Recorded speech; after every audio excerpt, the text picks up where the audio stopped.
good morning to you. And just like that, it is your first Monday for December. Good morning, Colin. Yes. And also, I'm enjoying this encanto. Look that you have here. It is okay. It shows the magic. I'm trying. I even tried to do the little hair thing. I can see that. And red lips. We don't talk about Bruno. Actually, we do, but you know what? It's festive. It's beautiful. Yeah. And I can actually feel it in the air. And that's why we want to bring in as many artists that'll bring that and capture that magic. So Shadley Schroeder's here. A lovely, lovely individual. Look at that face there. A face of talent. I want that as a T-shirt. Thank you. That'd be great. Oh, what a night is a production that Shadley's a part of, and you're going to hear some of the songs from there. Great stuff. How exciting. And he's also brought along some friends for some festive hits that will be sure to kickstart your Monday off on the right and groovy note. And then, of course, any plans for the festive season? The plans are to be festive, like as festive as possible. So, because I can confirm that Michael Bublé has thawed out, Mariah Carey has thawed out, so it is time for all of those carols or carls to come through. We are ready for it, especially the carls. Yeah, that's it. And also, I can tell you that Ryle seems to be ready. If you look at anybody who can wear a jeans this tight, is ready for the festive season. What? What's wrong with you, Carl? They're not that tight. Look at that. That's so tight. Come on.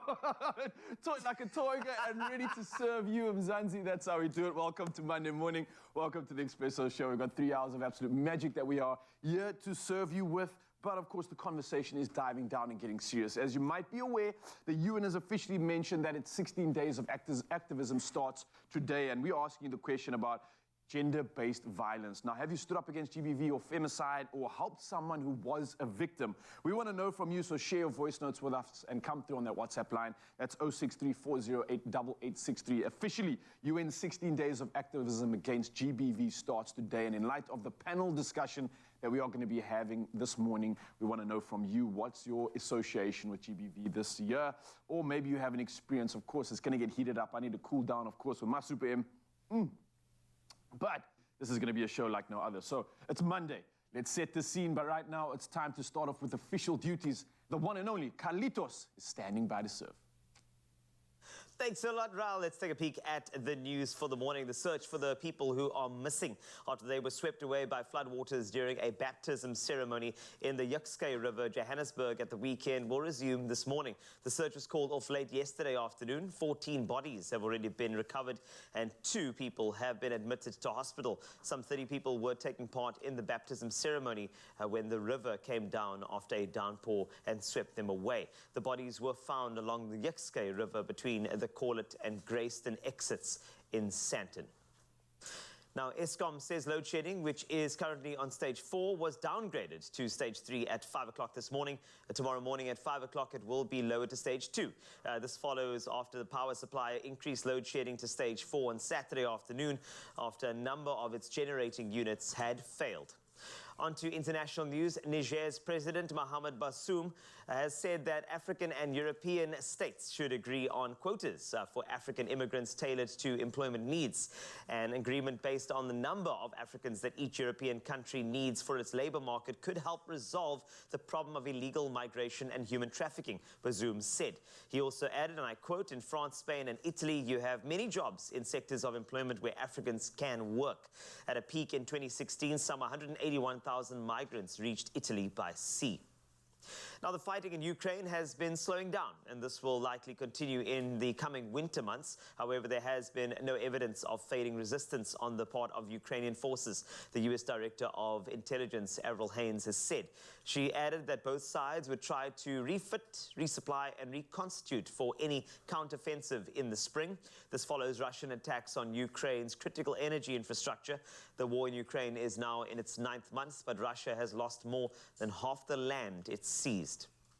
And wrapping things up, and I can tell you this is a great story. Our Blitzboks were fantastic. They played spectacularly this weekend in a triumph in Dubai. And from Bloemfontein came the news that a 41-year-old Mwaketsi Max Mosese had also made South Africa proud. The multi-award-winning fitness guru bagged third spot in the 2022 World Fitness Federation Championship in Indonesia. This was a dream come true for Mosese, as he had realized his childhood dream of going up against the world's best. But Mosese is not only a bodybuilder and fitness expert, he also reaches out to communities around him. In the past couple of years, he's been coaching at Dr. Petrus Molamela Stadium and has always enjoyed unwavering support from his community and family. Mosese has now been selected to represent South Africa in Japan at the World Fitness Championship in 2023 and is again hoping that Good Samaritans will help him be part of his prestigious event in the land of the rising sun. Of course, there's a lot of finances attached, so we'll hope that Mosese gets the type of funding that he needs so he can go and represent us as beautifully as he did this past weekend. That's it for your news for now. Another update in 1 hour. Over to our bodybuilder. Here's Raul.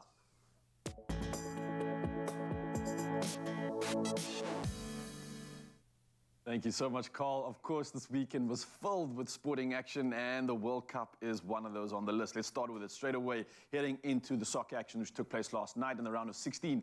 Olivier Giroud became France's all-time leading men's goal scorer as the World Cup holders coasted past Poland to reach the quarter-finals. Now, the AC Milan striker scored his 52nd goal for France to claim the country's outright record, surpassing the great Thierry Henry. Now, Kylian Mbappe also added 2 classy goals as the defending champions won 3-1 on the day. Now, they're going to be playing England in the quarters after they beat Senegal 3-0. Jordan Henderson and Harry Kane scored in the first half, while Bukayo Saka added a third early in the second. Well, from World Cup winning action, we head over to rugby, and South African teams can celebrate. It was a perfect round for the 4 South African teams in the URC as the competition reached the halfway stage. Now, the Sharks bounced back from the last weekend's defeat and subsequent coaching changes to beat the Ospreys by 25-10 in Durban on Friday night. Now, on Saturday, the Stormers played a home game in the Eastern Cape and outlasted the Dragons with a bonus point 34-26 victory. On top of this, the Bulls were too strong for Cardiff, scoring 6 tries without a reply as they won 45-9. Now, the Lions also powered up to 5th place on the standings with a 32-15 victory over the Scarlets on Sunday. Now, in sporting news, there's some more celebrations for South Africans in hockey. Now, Ireland and South Africa were the last 2 standing with an opportunity to win the inaugural FIH Hockey Nations Cup. Now, South Africa couldn't have asked for a better start as they took the lead through a wonderful strike from Dayan Kassim, and Shane O'Donoghue leveled matters for Ireland from penalty corner before Kassim added a second to give SA the lead again. But it was a back-and-forth clash with the teams heading into the final quarter level at 3-3. Now, South Africa would get the final goal as Mustafa Kassim converted a penalty stroke to give his side a 4-3 win and a place in the FIH Pro League next season. Absolutely incredible stuff from South Africa. Well done. Now, finishing off our sporting action, we head over to the world of golf. And Tristan Lawrence, who surrendered a 5-shot lead with 5 holes remaining before winning the South African Open by 1 stroke on Sunday. Now, a thrilling finale was settled at the penultimate hole, where Lawrence parred despite failing to find the green off the tee, while runner-up Clement Sordet dropped the shot after missing a short putt. Now, both contenders parred the par 5 final hole, allowing Lawrence to add the South African Open title to his previous triumphs, those being in Joburg for the Johannesburg Open last year and the European Masters this year. Well, plenty of sporting action, and we will be back in the next hour. For now, though, it's time to take a look at the weather, and here's Zoe with the latest.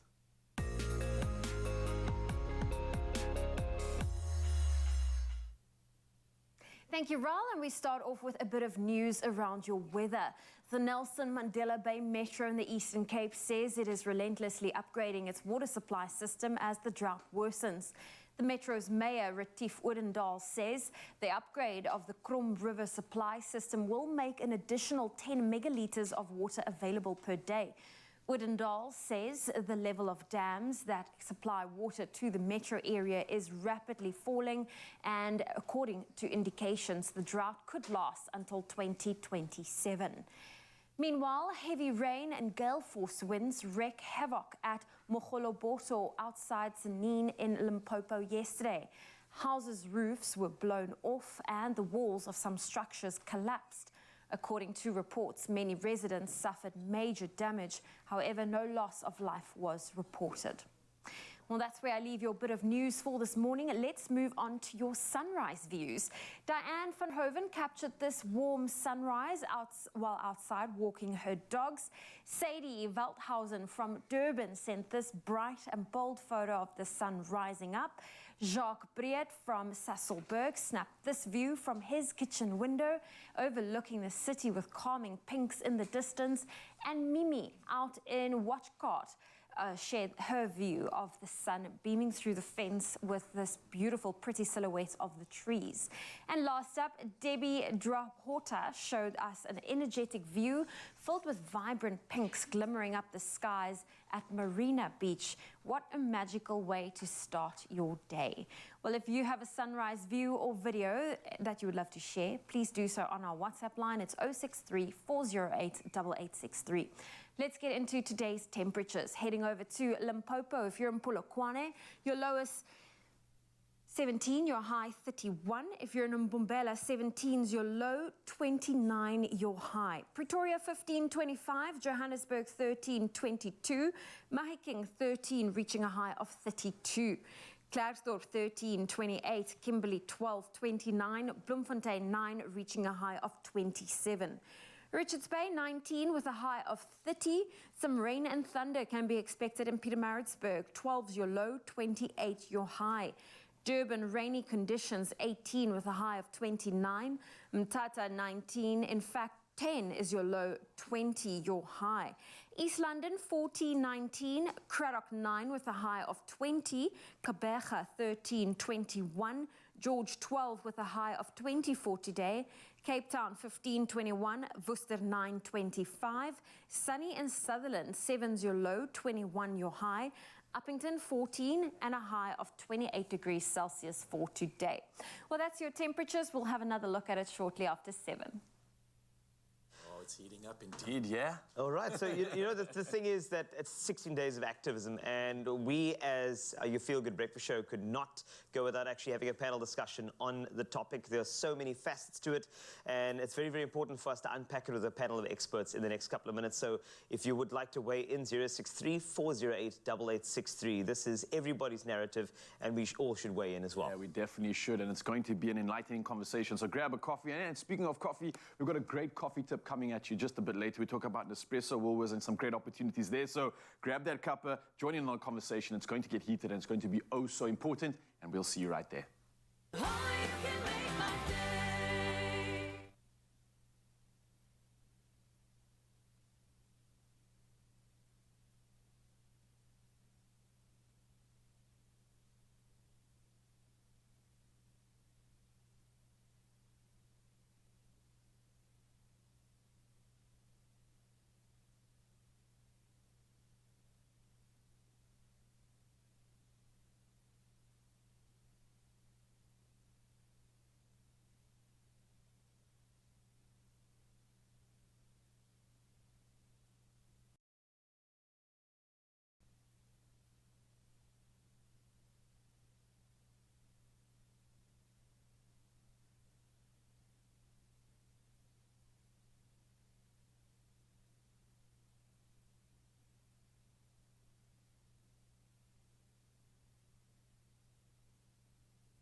We got you covered.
We got you covered. 24-hour long wear. New skincare and ingredients. Better skin by the day. Diverse shades.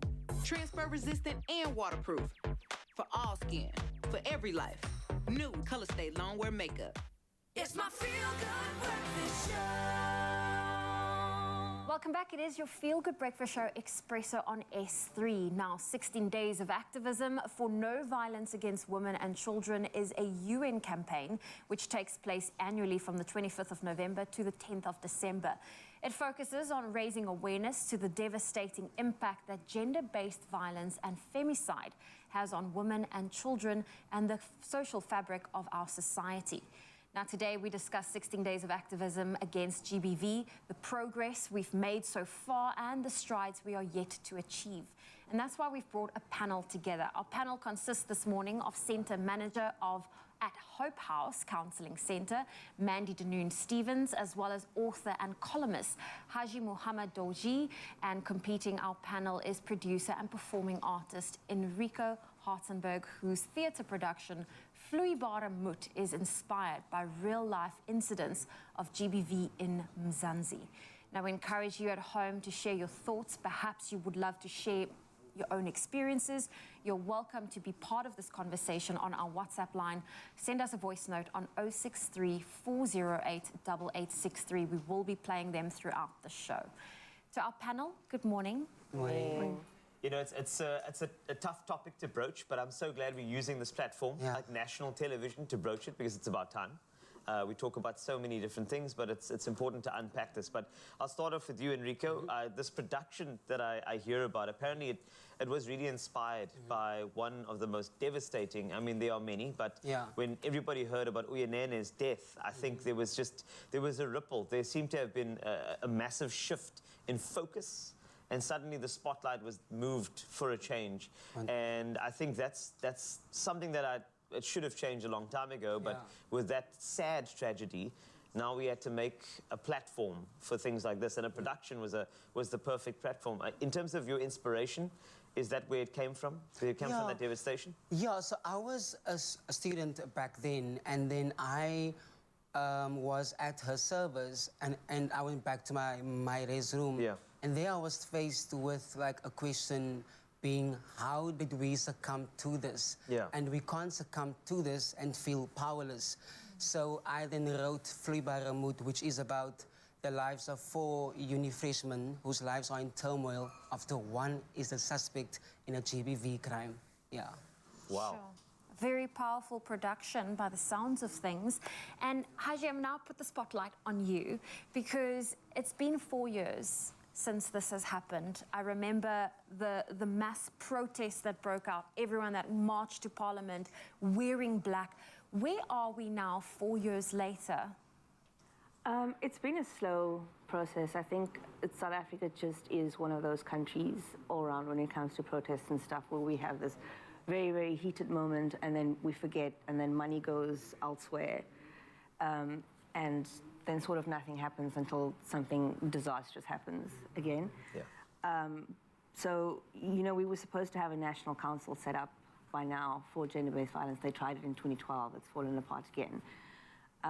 And it's supposed to be reigniting itself. But I think for me, you know, an important thing is not to just discuss these things when people like Uyinene get murdered or when there's cases of like rape or whatever the case is, but every single day, if that makes sense. Like, I don't think one day a month in August is enough or 16 days is enough because, you know, how do you eat an elephant?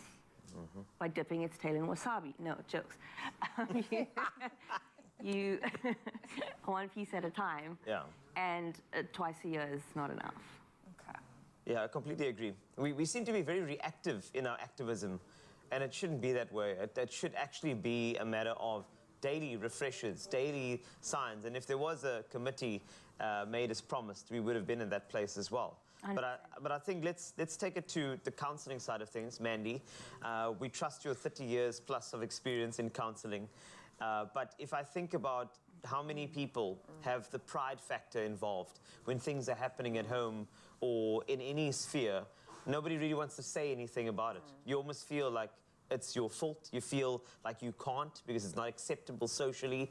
And those are some of the sort of boundaries we want to kind of break. So telltale signs that things are happening, directly or indirectly. I know it's a very difficult question to answer, but what in your experience have you seen that could be signs to actually tap somebody on the shoulder or take them for a coffee and have a conversation? People are in trauma, and when they're in trauma, they change. And so you start seeing behavior that you're saying, that's unusual, that doesn't make sense. We see anger, we see excessive anxiety. Often people withdraw. I think the thing with gender-based violence is very much people withdraw. You start noticing they're not making contact with people. And tiredness, lack of energy. With children, we see school grades dropping. So there's a general shift and change in behavior, because when people are in trauma, they go into survival mode and they do everything they can to protect themselves. Yeah. The other side is that false smile that I'm fine, I'm okay, nothing's wrong, and you just know this is not the person that you know as well. Well, Mandy, thank you for joining us. Enrico, Haji, please don't go anywhere. This is a topic that needs more time, it needs more discussion, and we would love for you to also be part of it. If you perhaps have a question that you would love to ask our panel, get involved with our WhatsApp line. That number is 063 408 8863. We will be back with our panel to unpack this topic further. Yes, we will be back with this all-important conversation and how pertinent it is right now, obviously in light of the 16 days of activism against GBV. But of course, we promise you some great deals, and the best time, of course, to take advantage of that is now. And the best time to drink coffee is also right now. Now, investing in an Nespresso coffee machine means that every day can be your best day when you started with a cup of Nespresso Excellent. So I think we're going to do exactly that. Carlitos, the conversation's heating up, of course. I know you need a little cuppa for the day. Thank you. This is... Have you used the new machine? Hello. Hello. Hi. I know, right? How are you? I just met you. This is crazy. Get in my boot. Sure. So, man, we want to talk about this right now. It's the Creatista Plus coffee machine, obviously wrapped in stainless steel. It's got this new LED dial, which allows you to select from cafe latte. We've got flat whites. I'm going to obviously hit you up with the lungo, my friend, because I know how much you love it. I do. And look how complicated it is. Where are the buttons? I don't know. Start, simple as that. That's how easy this machine is. Boiling water does barista like creations that you can't even imagine. And honestly, you can be like your own at-home barista with this thing. The design. Like, I'm talking exactly the design. It's like you want to put it next to your car in the garage. It feels like it needs its own spot in the garage. Take the car, leave it outside. This thing's taking prime spot, man. I'm telling you, Mzansi, this is the one. It does so many things. And like we were mentioning earlier, even things like milk texturing technology, which allows you to create the perfect coffee drink with an artistic finish. You know those little faces that you draw and stuff? You can do that with this. With this one? Yeah. But, my friend, you're going to obviously have your cuppa. I've already prepared mine. What do you think? Nice and fresh. First of all, hot. this is just, it got notes of, you know what it is for me? It's the crema. It's always about the crema, my friend. Okay, I'm ready for a try. Here it goes. They were right.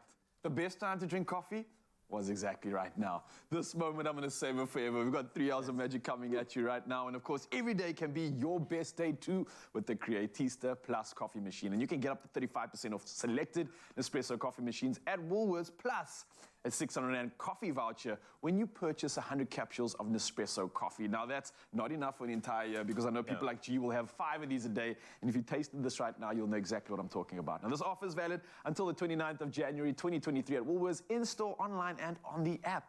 Just as simple as that. I'm going to go grab one now. Add to cart.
It's my feel-good breakfast show. It is your Feel Good Breakfast Show, Expresso here on S3, and we're back discussing 16 days of activism against gender-based violence and femicide. Our panel consists of Centre Manager at Hope House, that is Counselling Centre, and Mandy Danoon-Stevens is here for you, as well as author and columnist Haji Mohammed Dauji, as well as completing our panel is producer and performing artist Enrico Hartzenberg, whose theatre production Vloeibare Moed is inspired by real-life incidents of GBV in Mzansi. And we encourage you at home to share your thoughts and experiences with us via WhatsApp.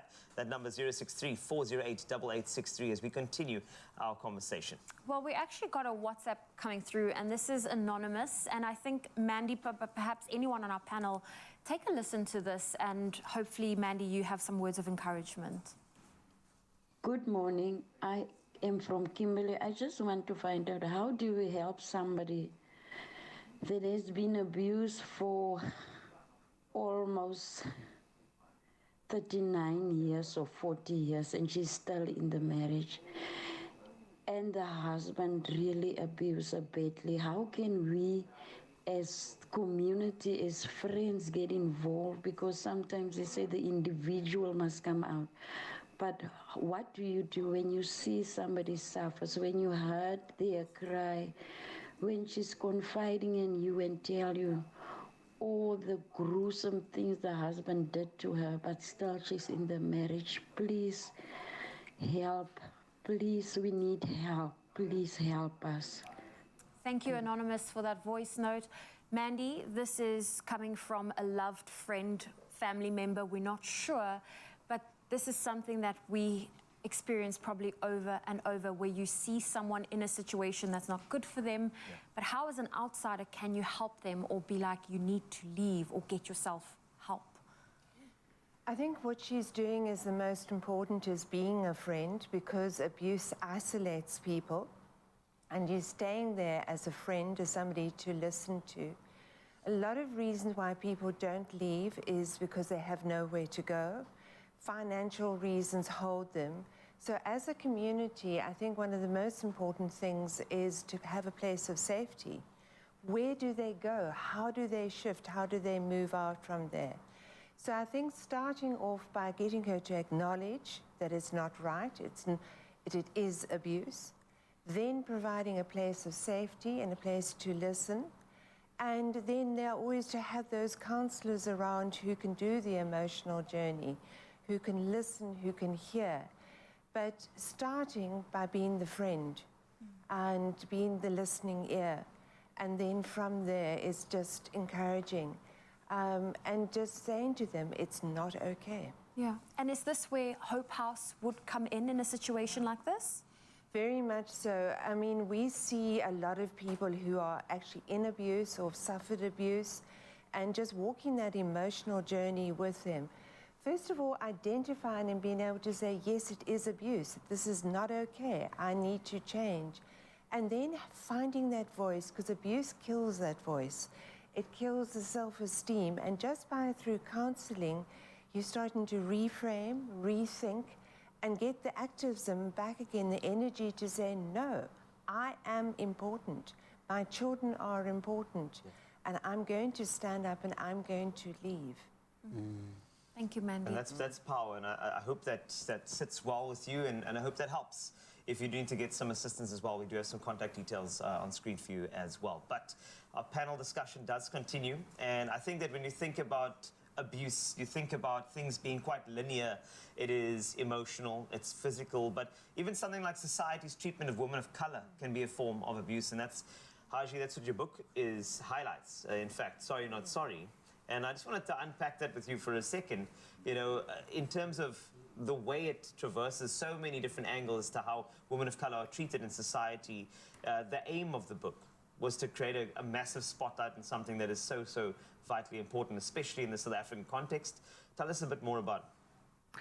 Well, I mean, I genuinely do believe, I don't think this can be argued, is that, you know, women of color, particularly in, I'm going to speak to South African context because that's who we are, are of the most silenced groups ever, you know, and it's not just a self-induced silence, it's not just because silence of as a result of trauma or abuse, although those are obviously factors. But it's just the societal norm. We're built to be quiet and to not say anything, and a lot of that comes out of fear, but also survival. You know, if we don't say anything, it's because either we're scared, or if we don't say anything, it's because it is the best way to survive. And what I was trying to do with Sorry Not Sorry is give myself permission, but also, I guess, lots of other people permission, and younger kids as well, to be able to say, I have to move through the world a certain way. This is what it looks like. I didn't create the rain, but I'm going to bring the best umbrella. I love that. Wow. I love that metaphor. I love that it's incredible and it's super powerful.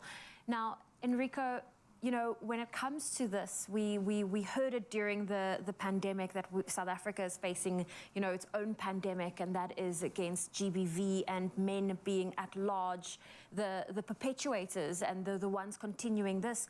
How do you think, you know, we can curb the cycle? How do you think we can, you know, educate the men? So in lockdown, I was on the floor laying, right? And then in the distance, I heard a mother saying to her child, "My kind, sy is nie so groot gemaak nie." Right? And I think that that was my first, you know, call to the venture to complete my script. But it's basically just from my side as an artist is to kind of educate, you know, to bring kind of healing with my writing and art. And yeah. You know, if I listen to what we are chatting about, a lot of it is, once again, reactive. If I look at Hope House as well, if you think about how it can also be preventative, you know, are there steps that even counseling centers, in fact, any center that has some sort of social responsibility, that preventative angle in terms of actually not only awareness, but also in training our thoughts, our feelings, our norms. We're not perfect. We were raised by people who indeed were not perfect, and so did they, and on it goes. But breaking that cycle, you know, how do we start actually developing the people so that we can start building a society? I think there are a number of ways. I think individual counseling is a start because everybody is a member of a community. So as people heal from years and years of trauma, they break the cycle because they become whole. And as they become whole, they pass it on to others. And one of the things that Hope House has been doing, Judy, our director, is running a trauma-informed program. And she's been going into the schools and actually training teachers and non-teaching staff what it means to be in trauma, how to manage when the children are in trauma, and to create that environment that is safe. So when the child is traumatized, they have a different environment. They have a safe environment. Our Khayelitsha branch is specifically focused on gender-based violence. And then we've done men's group, just getting people to talk, to communicate. I think the main thing is getting people to talk, to identify this is not okay, and how do I heal from it? And how can I step away and protect and heal from it, like you said?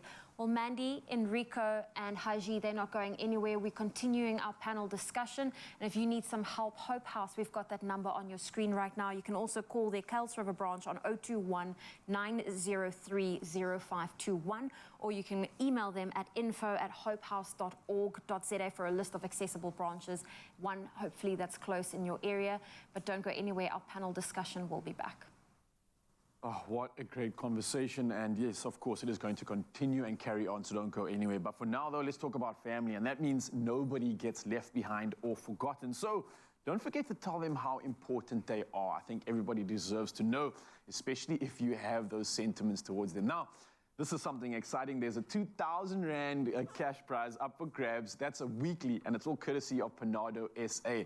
And all you have to do is reply to our Facebook, Instagram, and Twitter post and nominate someone close to you who has shown great care in your life over the past year and who you think deserves their own dose of care. So today, we have one of our winners on the line. We have, ladies and gentlemen, Nompumelelo Nkonyeni. Yes! Yes. Nompumelelo, how you doing?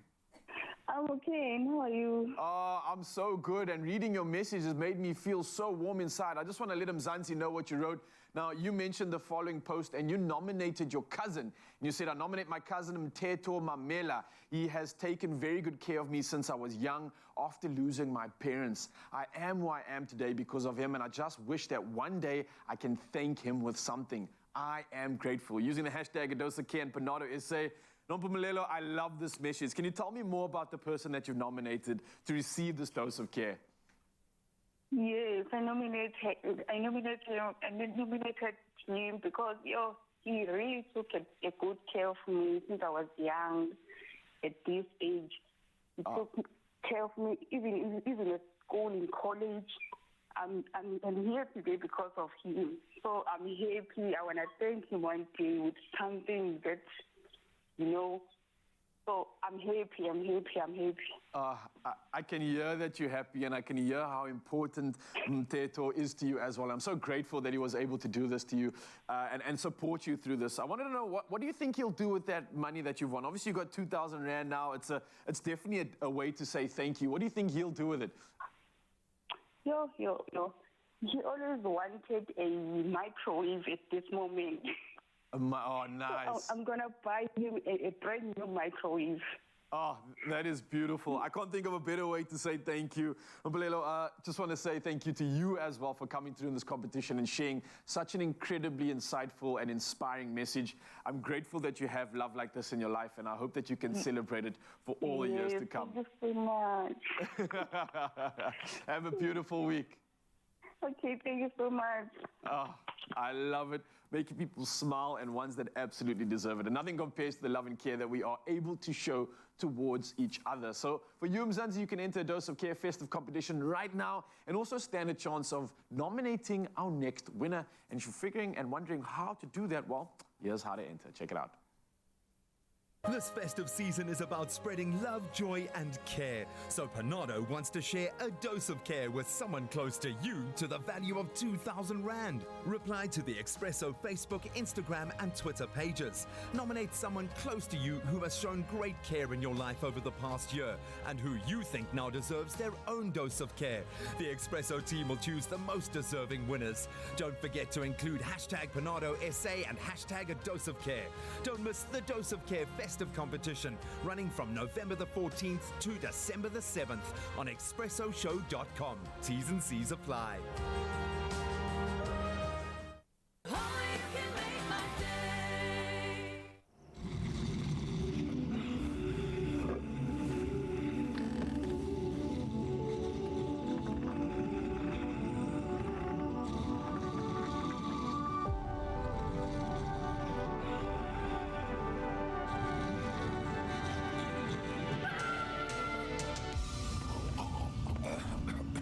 Defeat your mucus monster, Mucofizz. Loosen mucus and phlegm for clearer airways. Brought to you by Pharmadynamics.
It's my feel-good breakfast show.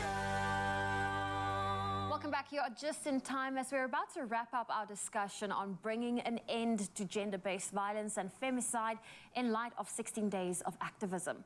Our panel consists of Centre Manager at Hope House Counselling Centre, Mandy Denoon-Stevens, as well as author and columnist Haji Muhammad Dauji. And completing our panel is producer and performing artist Enrico Hartenberg, whose theatre production Vloeibare Moed is inspired by real-life incidents of GBV in Mzansi. And now we continue our conversation, wrapping things up. But I think first and foremost, we do have a voice note that has come through. So let's just take a listen to this. So, to the panel, I have a friend and she has been divorced for 4 years, but yet her husband is still come and make chaos at home and abuse her and the children. And she's living with a 70-odd-year-old mother. And yet they are divorced. There is the interdict and there is a warrant of arrest. And whenever she phoned the police, nothing happened. I'm from the Eastern Cape, Anonymous. Thank you.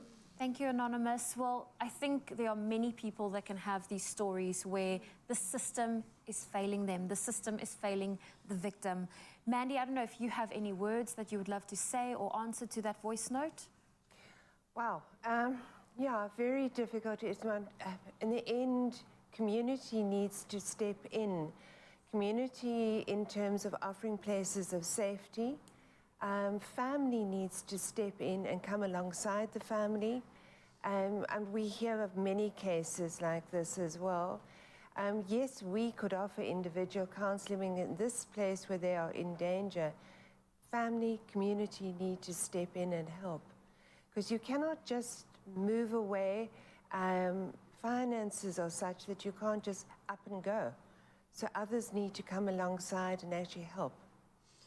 And I just would like to say this as well, is that I believe, there's that concept, innocent until proven guilty. I think that if anybody walks into a police station, believe them until proven otherwise. Don't interrogate somebody who's traumatized that walks in there. Don't interrogate somebody and say, oh, you know what, maybe something else happened, and start, covering solutions. I feel like what you need to do is believe first and then act.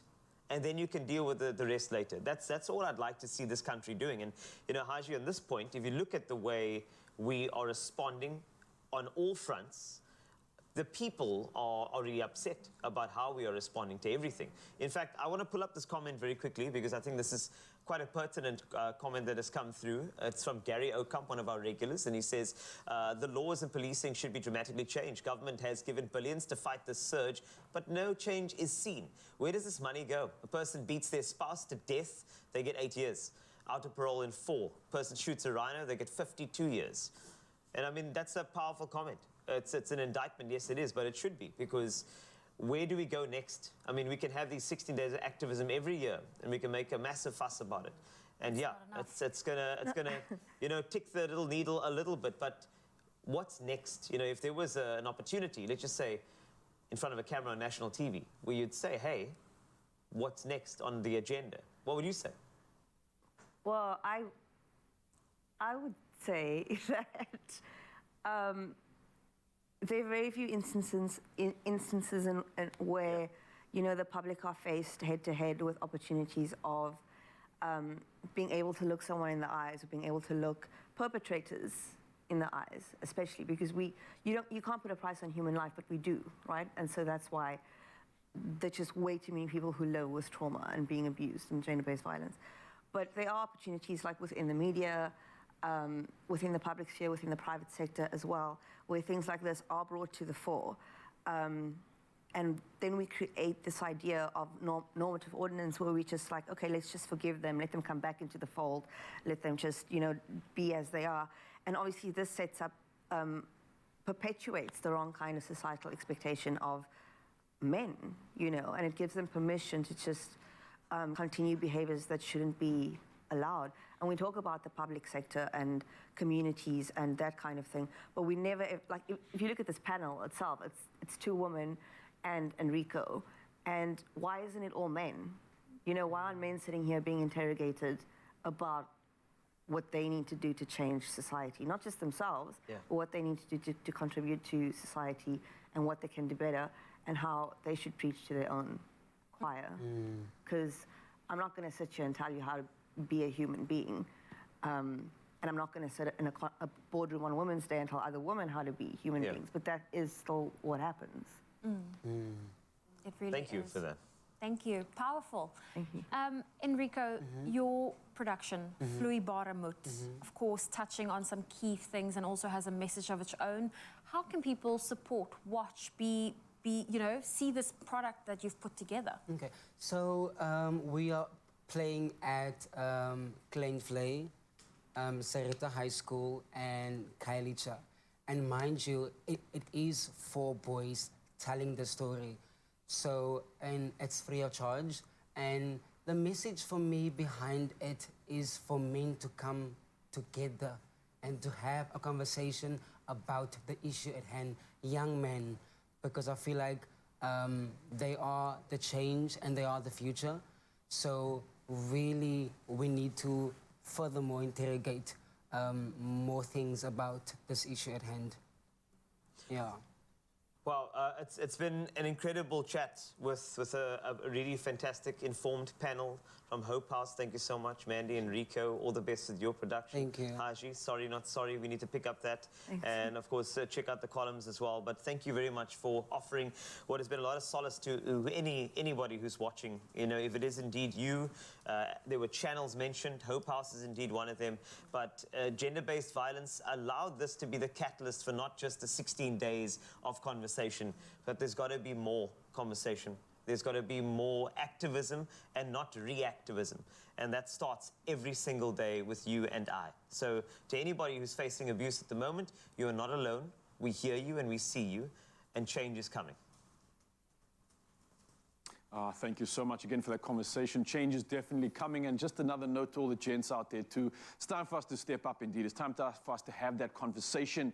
And we can definitely be a big component when it comes to change. And speaking of this change, let's start to change mindsets too. In light of the 16 Days of Activism campaign, why not remind yourselves that it's your life? Now, here's somewhat of an inspirational quote from an influential Swiss psychiatrist and psychoanalyst, goes by the name of Carl Jung. You might know him quite well. And he founded analytical psychology and had the following quote to say. Now, he says this: "I am not what happened to me. I am what I choose to be." Now, a very pertinent message indeed, not saying to forget about the issues and the obstacles that we face and the trauma that we go through, but to remind ourselves that it makes us, it is part of our recipe, but we still have a choice at the end of the day to turn out and become whatever it is we want to be, and for that to not hold us back. So remember, you are still the captain of your own ship, and you have the power to change your course. So go out there, be bold, and live your best life. Power quote there from Carl Jung, but from Carl Wasty, I have another power person and a power recipe just for you with something super M. Jenny Morris. It has been a minute, eh? It's been too long. I haven't seen you for ages. Goodness, my life has just been too hectic. I can tell, but it's good. Booked and busy. That's how we like it. But let's go for it, because we've got something very, very exciting. In fact, there's a little inspiration as well. We're taking inspo from a chocolate charcuterie Patty Bird, thank you, to make a delicious and decadent Clover Soup M shake. And of course, Jenny is here to shake things up as Jenny can. Now, Super M is the quintessential snack solution in Mzansi that can be enjoyed as an after-school snack, a replacement for your morning coffee, yeah, and just a snack at any time of the day. But we want to kind of change things up and give it a bit more super. So I see a lot of wow, like really. Are we going to start there with the dribble of the chocolate? Chocolate right, paint. Now paint me. I'm kidding. No, not yet. But what do you do? Are we doing this? And don't lick it. I won't. Okay, so I might. You're going to take our look at this one. What do you Super, and we're going to use vanilla because we're going to enrich it with vanilla and with chocolate. This is going to be a power shake. I can tell, but also you gave me a spoon of chocolate on it. Don't lick it. I'm not going to lick Discipline. it. Yes, ma'am. Go. All right. Everything so here goes everything in there. just goes in there. Chocolate chip cookie, some of these lovely little... I'm sorry, I won't. Vanilla balls. Okay, fine. Let's start off. Okay, Melted chocolate. Let's start here. Yes. I think it's important to start with The ice cream, yes. The ice cream. And while you're doing great. that... And then what are you going to do while I do Well, this? what I'm going to do is you could use a teaspoon, or you could use a soup spoon, or you could use a bottle to put your melted chocolate in and to just decorate this glass. Look at this.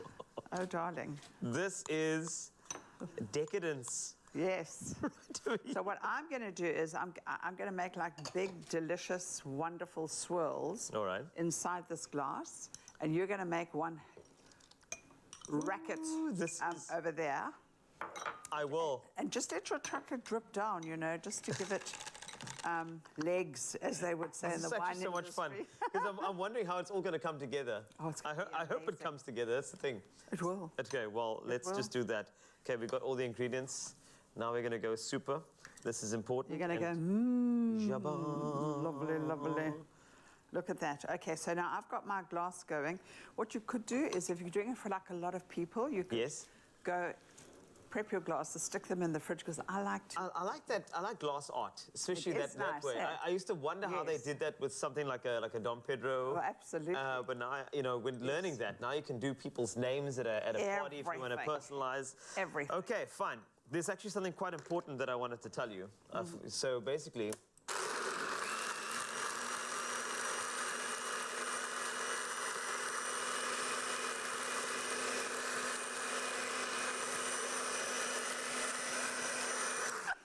And that's the Powerball numbers. So yeah, great. And if we were on radio, we'd be fired because you can't keep quiet for 1 second. There we go. Okay, already I'm going to tell you the smell, the texture. Oh my gosh. Ready to pour, ma'am. Let's do this. Happy mouth. Super M. Do a nice long... That is sensational. Look at this. This is enough for our whole crew. How beautiful is that? But also, I love the glass art with the chocolate. This It's kind of lovely, lovely. Now you can do some other beautiful Jean. Should we do one of those? In the corner, Jack corner. Listen, you come and come and like, you know what? Actually, the best person to sip right here, I feel like somebody who loves eating in the morning and drinking shakes like this in the morning. It's Ryle. Come through. Oh, my brother. Yeah, because he's the only one that works it off. That's it. Why would you use kryptonite against me, Carl? No, I got your back, my friend. Come stand in the middle of us and let us cuddle you. How beautiful I can't resist a moment with her. I haven't seen you in ages. I know. Everything that you prepare, I can't say no to. Right? So this especially is like kryptonite. Everything? So thank you. Everything? Everything. Oh, hello. Okay, but can we get some music? Just a kind of a... Why? Let's Marvin Gaye and get it on. Okay, all right. Oh, baby. Right.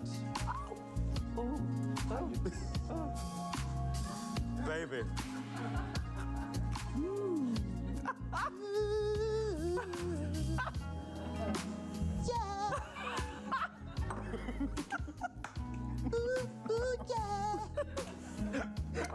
Get it. I feel like a sandwich. Oh, wow. This is what you call doing your good deed for the year, making Jenny feel Can good. we get a zoom up on the cheek there? I think it's just the perfect accompaniment of this incredible tasting shake. Oh, Jenny, you've absolutely undone yourself. Wow. You're going to come back to that there call. Where are we? I don't even know. I don't know. Sure. Feels a little bit like heaven, I almost to be honest. asked where the duvet is. Wow. Goodness, this is great. Thank you, Jenny. As always, you always manage to take a couple of elements and put them together and create an absolute symphony of beauty and taste and flavor, especially with Super M. Thank you for that. Well, thank you. And it definitely does come with the flutters, I can guarantee. Darling, I'm fluttering. This is very good. Oh. All of Zanzi. It's going to be a hot day in the big city.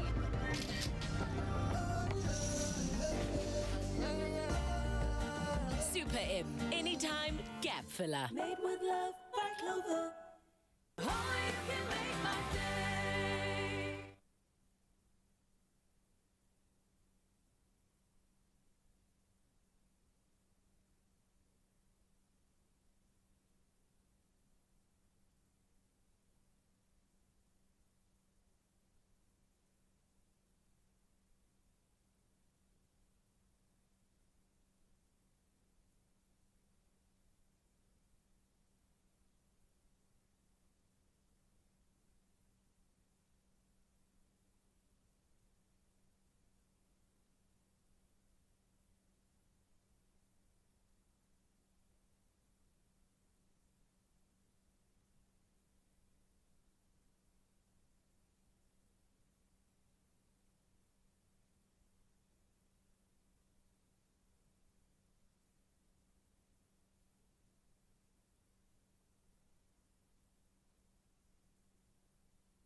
It's my feel-good breakfast show. It is your feel-good breakfast show, Expresso on S3. It's 7 o'clock, which means it's time for us to get into those morning headlines. Here's Carl Wasty. Thank you, Zoe. Let's take a look at those news headlines. In the Feel Good Breakfast Show, and 9 suspects aged between 22 and 26 have been arrested for fraud and corruption related to the poaching of rhinos. Now, this following a multidisciplinary operation conducted by the Hawks in Mpumalanga, as well as Gauteng and Limpopo. They are expected to appear in the Bushbuck Ridge, that's the magistrates' court over there on Wednesday, together with 2 Kruger National Park rangers. The 2 rangers were arrested in April for alleged fraud linked to wildlife trafficking.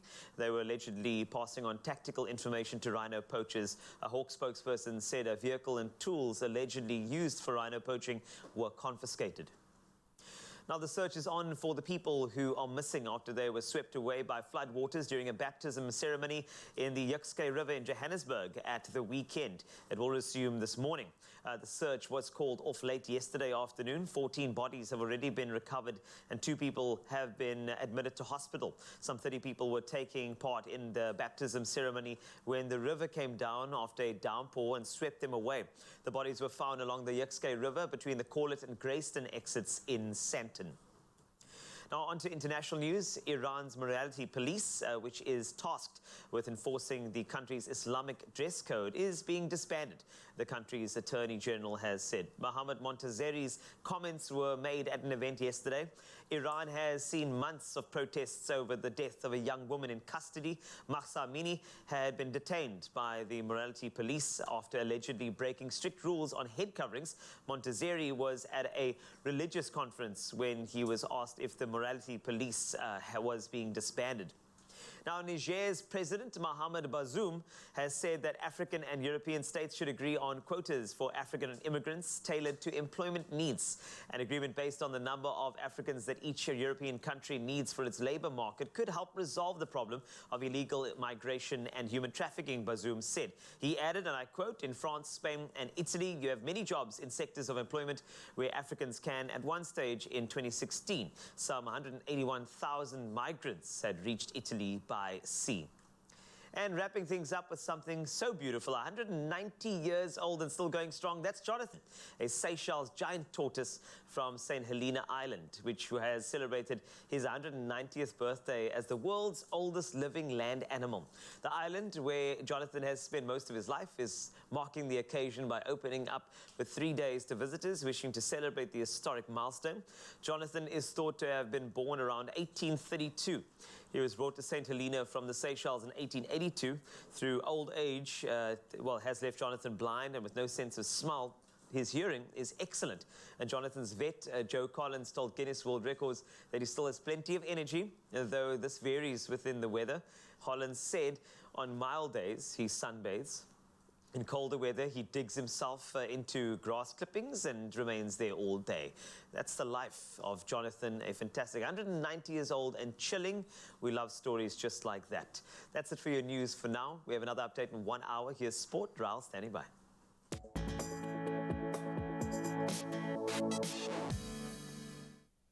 Thank you so much, Carl. Of course, it's time to dive into sporting action and starting with the FIFA World Cup, which has absolutely delivered last night. Now, Olivier Giroud became France's all-time leading men's goal scorer as the World Cup holders coasted past Poland to reach the quarter-finals. Now, the AC Milan striker scored his 52nd goal for France to claim the country's outright record, surpassing the great Thierry Henry. Now, Kylian Mbappe also added 2 classy goals as the defending champions won 3-1 on the day. Now, they will be playing England in the quarter-finals after they beat Senegal 3-0. Jordan Henderson and Harry Kane scored in the first half, with Bukayo Saka adding a third early in the second. Well, from our soccer action, we head over to rugby news, and it was a perfect round for the 4 South African teams in the URC as the competition reached the halfway stage. Now, the Sharks bounced back from last weekend's defeat and subsequent coaching changes to beat the Ospreys by 25-10 in Durban on Friday night. Now, next up, Saturday night's game saw the Stormers playing a home game in the Eastern Cape and outlasted the Dragons with a bonus point 34-26 victory. Now, the Bulls were too strong for Cardiff, scoring 6 tries without reply as they won 45-9 on the day. Now, the Lions also powered up to 5th place on the standings with a 32-15 victory over the Scarlets on Sunday.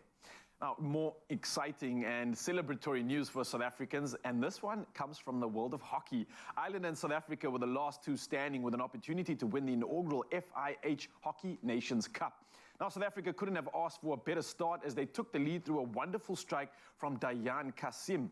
Now, Shane O'Donoghue levelled matters for Ireland from a penalty corner before Kasim added a second to give SA the lead again.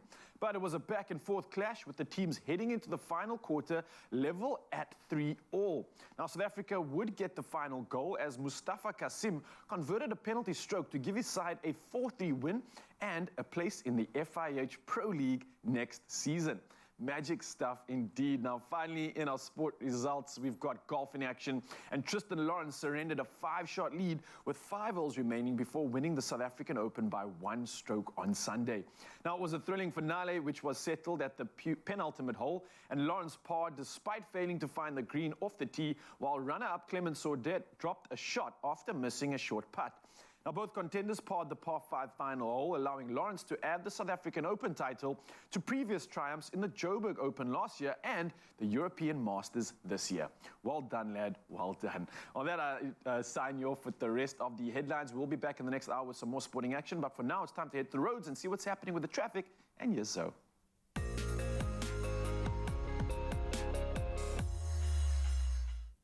Thank you, Raul. And we start off with traffic in Sandton, Johannesburg. There's a multi-vehicle accident on the N1 northbound before William Nicol Drive. The left shoulder of the road is closed. Please drive carefully. And in East London, in the Eastern Cape, the roads are extremely wet this morning out in East London due to extreme weather conditions. And the roads are slippery, so please put on those headlights, reduce your speed, and keep a safe following distance. And that's where I leave your traffic for now. Let's take another look at your weather.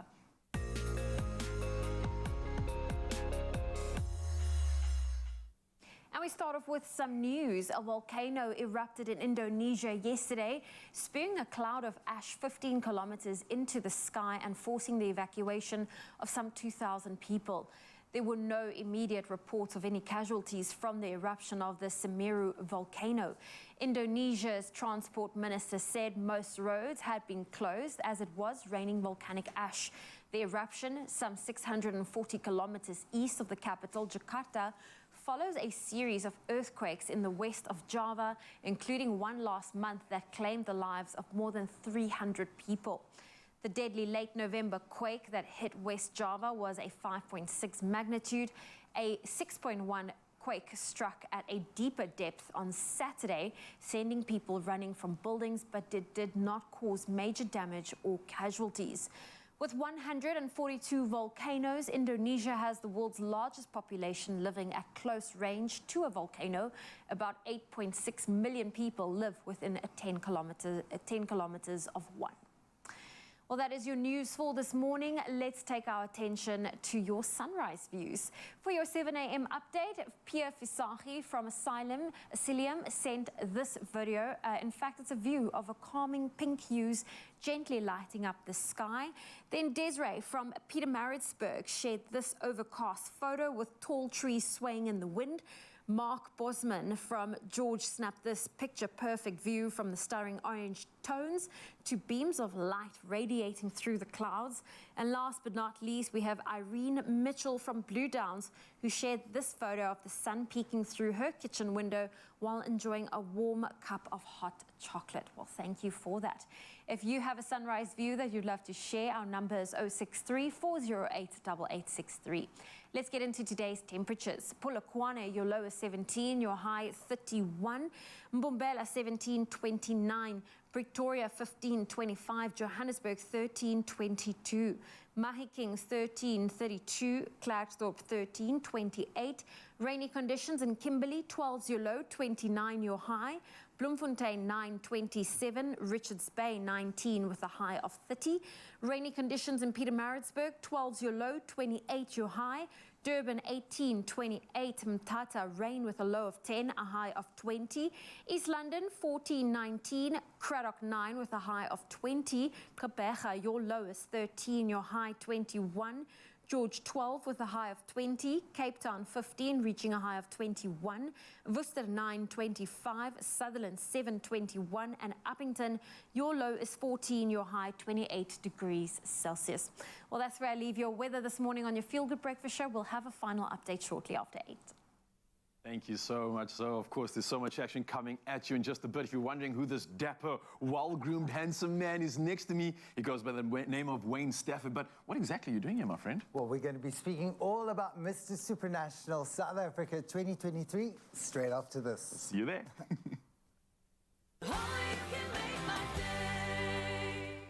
Stand a chance of winning 10,000 Rand with Play.coza when you watch Tropica Island of Treasure.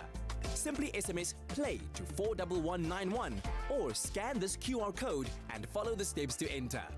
You could be winning your own treasure of 10,000 Rand. T's and C's apply and can be found on Play.coza. Let's play with Play.coza.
It's my Feel Good Breakfast Show. Yes, Mzansi, welcome back. Your Feel Good Breakfast Show. And as promised, we are talking about something oh so exciting. Now, the search is on to find the next Mr. Supranational South Africa 2023 and represent the country as a role model and ambassador. Now, recognized as one of Mzansi's most decorated show producers in both the fashion and beauty pageant industry, we are joined today by Mr. Supranational SA Director Wayne Stafford in the building as he shares more about what it takes to hold such a prestigious title. Let's give him a great, warm, feel-good welcome. Wayne in the building! Yeah! Your title precedes you because you look like a winner already. Thanks, and Val. how you doing? Good, and you? So good. It's good to have you here. And this Lovely is something being here. exciting, man. We're talking about Mr. Supranational, right? Now, if Mzansi doesn't know about that, I know, especially when it comes to male pageantry comps, it doesn't always get that clout that it often deserves, and especially in comparison to maybe some of the female pageants. But what sets this one apart from, let's say, something like a Mr. World or Mr. South Africa or something to that extent? You know, I think all male pageants share a common goal, and that is really to create positive male role models in society, but also ultimately guys that have got a good self-worth, you know? I think the super brand gained much awareness, especially when Lelela Mswani won Miss Supranational. Yeah. And I think with the Mr. Supranational SA brand that wasn't around due to COVID for the last 2 years, it's time now for, you know, for it to be back in the country and for us to find the next role model and someone that can represent South Africa proudly on the global stage in Poland next year. Now, just to understand the Supranational, when I researched it, it says someone that kind of extends beyond the national boundaries of their country, someone that extends beyond the impact that someone creates. So this is essentially what pageant winner would be doing. This is the embodiment that they have. I mean, I'm looking at someone, Rushil Gina. Yes. He was the winner in 2019, Mr. Yes. Supra, right? Yes. He also went on to actually claim Mr. Supranational Africa 2019 as well. Yes. So this is huge, but what exactly is it that makes a Superman? Look, a Superman is got to be a man that has strong aspirational goals, someone that is confident, charismatic, but humble, someone that is inspirational and that can use his voice for the good, and someone that's got a vision that knows exactly what he wants to do with the title. I love that. Okay, clear cut, very definitive. Now, let's talk about something more pertinent, I think, because as we look at the time we're now, and we're obviously mentioning with the UN, we've got 16 days of activism against GBV, which is highlighted right now. Obviously, this is something that ties in quite extensively when it comes to the Mr. Supraman, right? What are some of the sort of prerequisites and what are you looking for when it comes to identifying and making the decision of this is a Superman, this is a winner, this is someone that can represent us on that global stage? You know what, Raul? We're looking for a role model, someone that is not afraid to make those hard conversations regarding issues like GBV. Yeah. A man that can really step up and be an example to the younger generation, to the youth, because we're looking for a man that can show that there are still good quality men out there. And I think that sums up a real Mr. Supranational side. Oh, it does indeed. And I almost wish of a world where we could have many men like that because it's so needed right now. And I think what your competition is doing, essentially, and what this pageant is doing is highlighting the importance of that too. So I'm hoping that there could be multiple winners that come from this, essentially, because I think everybody that embodies this is really embodying what is essential right now. So more importantly, applications, if anybody out there in Zanzibar, I'm sure is listening right now, some men are like, hey, I could be that guy, I could step up. How do they get involved? How do they enter? And how can maybe viewers also get involved in this? Basically, you can be that guy. Oh, really? Oh, no, you can okay. Zanzi, what do you think? The entry is open till 15th of December. They can enter online by going to www.firstcrewproduction.co.za or at our Instagram, at Mr. Supranational South Africa Instagram page. The link is in the bio. Oh, Wayne, man, it's been an absolute pleasure chatting to you. Raul. Thank you for being involved in this. And like I said, I don't think it's just a pageant. I think what this is doing is highlighting the importance of how men in our country should behave, what conversations they should be having, and obviously the impact that we all should have with our brothers and sisters. So, man, thank you again. Looking absolutely incredible. I hope you don't waste this look and go enjoy the rest of the day. Thanks very much. Yeah, thank you so much for joining us on the couch this morning. Thank you. Of course, Mzansi, for you, definitely be a part of this pageant. It's one that is oh so important right now, especially considering the times that we are living in. And obviously, 16 days of activism couldn't come at a more important time right now. So if you want to get involved in this, of course, the information is on your screens right now. And to you, Wayne, thank you so much for that conversation. Mzansi, get involved. This is a great one. Well, we got supranational and we got international football, and that's what the World Cup's all about. And of course, the last 16 at the World Cup is well and truly underway, with the remaining sides all vying for a place in the quarterfinals. And before we get into the action, let's go. Mr. Future, Mr. Supranational can come sit by me. And let's chat a little bit about some of the social media trends around the football. While the action on the field has been gripping, there are some things that you may have missed, and we want to cover all of those right now. Of course, Ryle, I'll remind you, was in Qatar. Without me, it will be a constant trend. I'll remind you all the time, where you just went there. One day he was here in Cape Town, the next day he was at a stadium. It's not fair, but it's okay. I did it for us. I did it for us. Okay. Of course we did. But listen up. We've got some epic stuff to report to you. And speaking of, the Netherlands were the first team to qualify for the quarterfinals of the World Cup after a 3-1 win over the USA. It's a good way to start, and I can tell you good morning, Qatar, and all of our SABC fam. My name is Carl Waste, this is Raul the Morning, and we'll cover all of it. Now, let's start with the Netherlands. This is a very, very good place to start. Goals from Memphis Depay, as well as Daley Blind and Denzel Dumfries, saw the Dutch through to the next round, where they will face Argentina. What a clash after the South Americans beat Australia 2-1. Oh, can you think how hectic this game is going to be? Two Titans meeting head-to-head. Now, the victory for the Netherlands sparked celebrations from the players and coaching staff as they return to their team hotel. Look at this. Oh, yeah, this is what it's about, the celebrations for me. Obviously, Memphis definitely deserving that one. The man shot a bullet into the net. And I mean, these are the celebrations that we love to see. I mean, this is what football should all be about, especially wearing each other's masks. I mean, I wanted to do it with Ryle so often. but we'll wait until he That's wins actually a great idea. certain pageant. I'm doing that. But the celebrations, of course, continued from the fans. Just take a look at these scenes over here. This is the way you celebrate a victory. Also, I want that orange suit. It literally looks like an ocean of orange. Look at the celebration. I can't even see where this crowd ends. But, this is what the World Cup is about. Sharing in celebrations, getting behind your country. And if not your country, at least maybe for us South Africans, our African brothers too, right? Senegal. Yeah, Okay, now we were all backing Senegal, I know. Senegal have been flying the flag for Africa along with Morocco. And they, of course, took on England in the last 16. The fans for the African champions have also been a massive addition to the competition, bringing distinctive sights and sounds to the tournament, as you may just see in these images. They certainly lived up to the billing ahead of their clash with the Three Lions. And I mean, look at this. This is the vibe. I even saw somebody with a Senegal mohawk, which will also be part of my collection shortly. Nice. Oh, man, but listen to me. This is what's authentic about these celebrations. Every celebration from a country has that sort of, like, the drums of the African brothers and sisters. You've got the colors of the European countries. Everybody has their niche and their archetype, and this is what I love so much about it, and especially when you see these fans. And speaking of the FIFA Fan Festival... Were you there? Dude. Did you go there? Wow. Of course he did. Wow. Without me.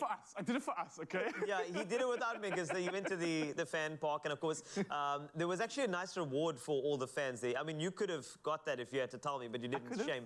But, you know, there were millions of fans, and of course, there's actually more than a million, to be fair, on the eve of the World Cup. And to celebrate the milestone, I'm not sure if you heard about this, but the lucky 1 millionth fan, which was in trial, received a pair of tickets to the FIFA World Cup final at Lusail Stadium on the 18th of December. Yeah, that's so cool. Now, listen, this local resident, Haitham Mukhtar, originally from Egypt, and his best friend Sada won the tickets along with an official match ball signed by football legends. Man, and let me tell you, Lusail Stadium is just premium. It's electric. Give us the stats. Give us the stats. I think it's something up to like 40,000 people. That's the capacity that it has. So I'm talking about just an overzealous community of people going crazy in a stadium. And I mean, on average, 70,000 visitors a day during this tournament shows you just what kind of impact the celebration is going to bring. And I know that this festival actually screens the World Cup matches on giant screens, provides free entertainment with some of the most famous music stars on stage as well from across the globe. It's definitely a place to be. I mean, if you don't have a ticket to the stadium, there's always something like a fan festival out there. And they've taken it to the next level in Qatar. Of course,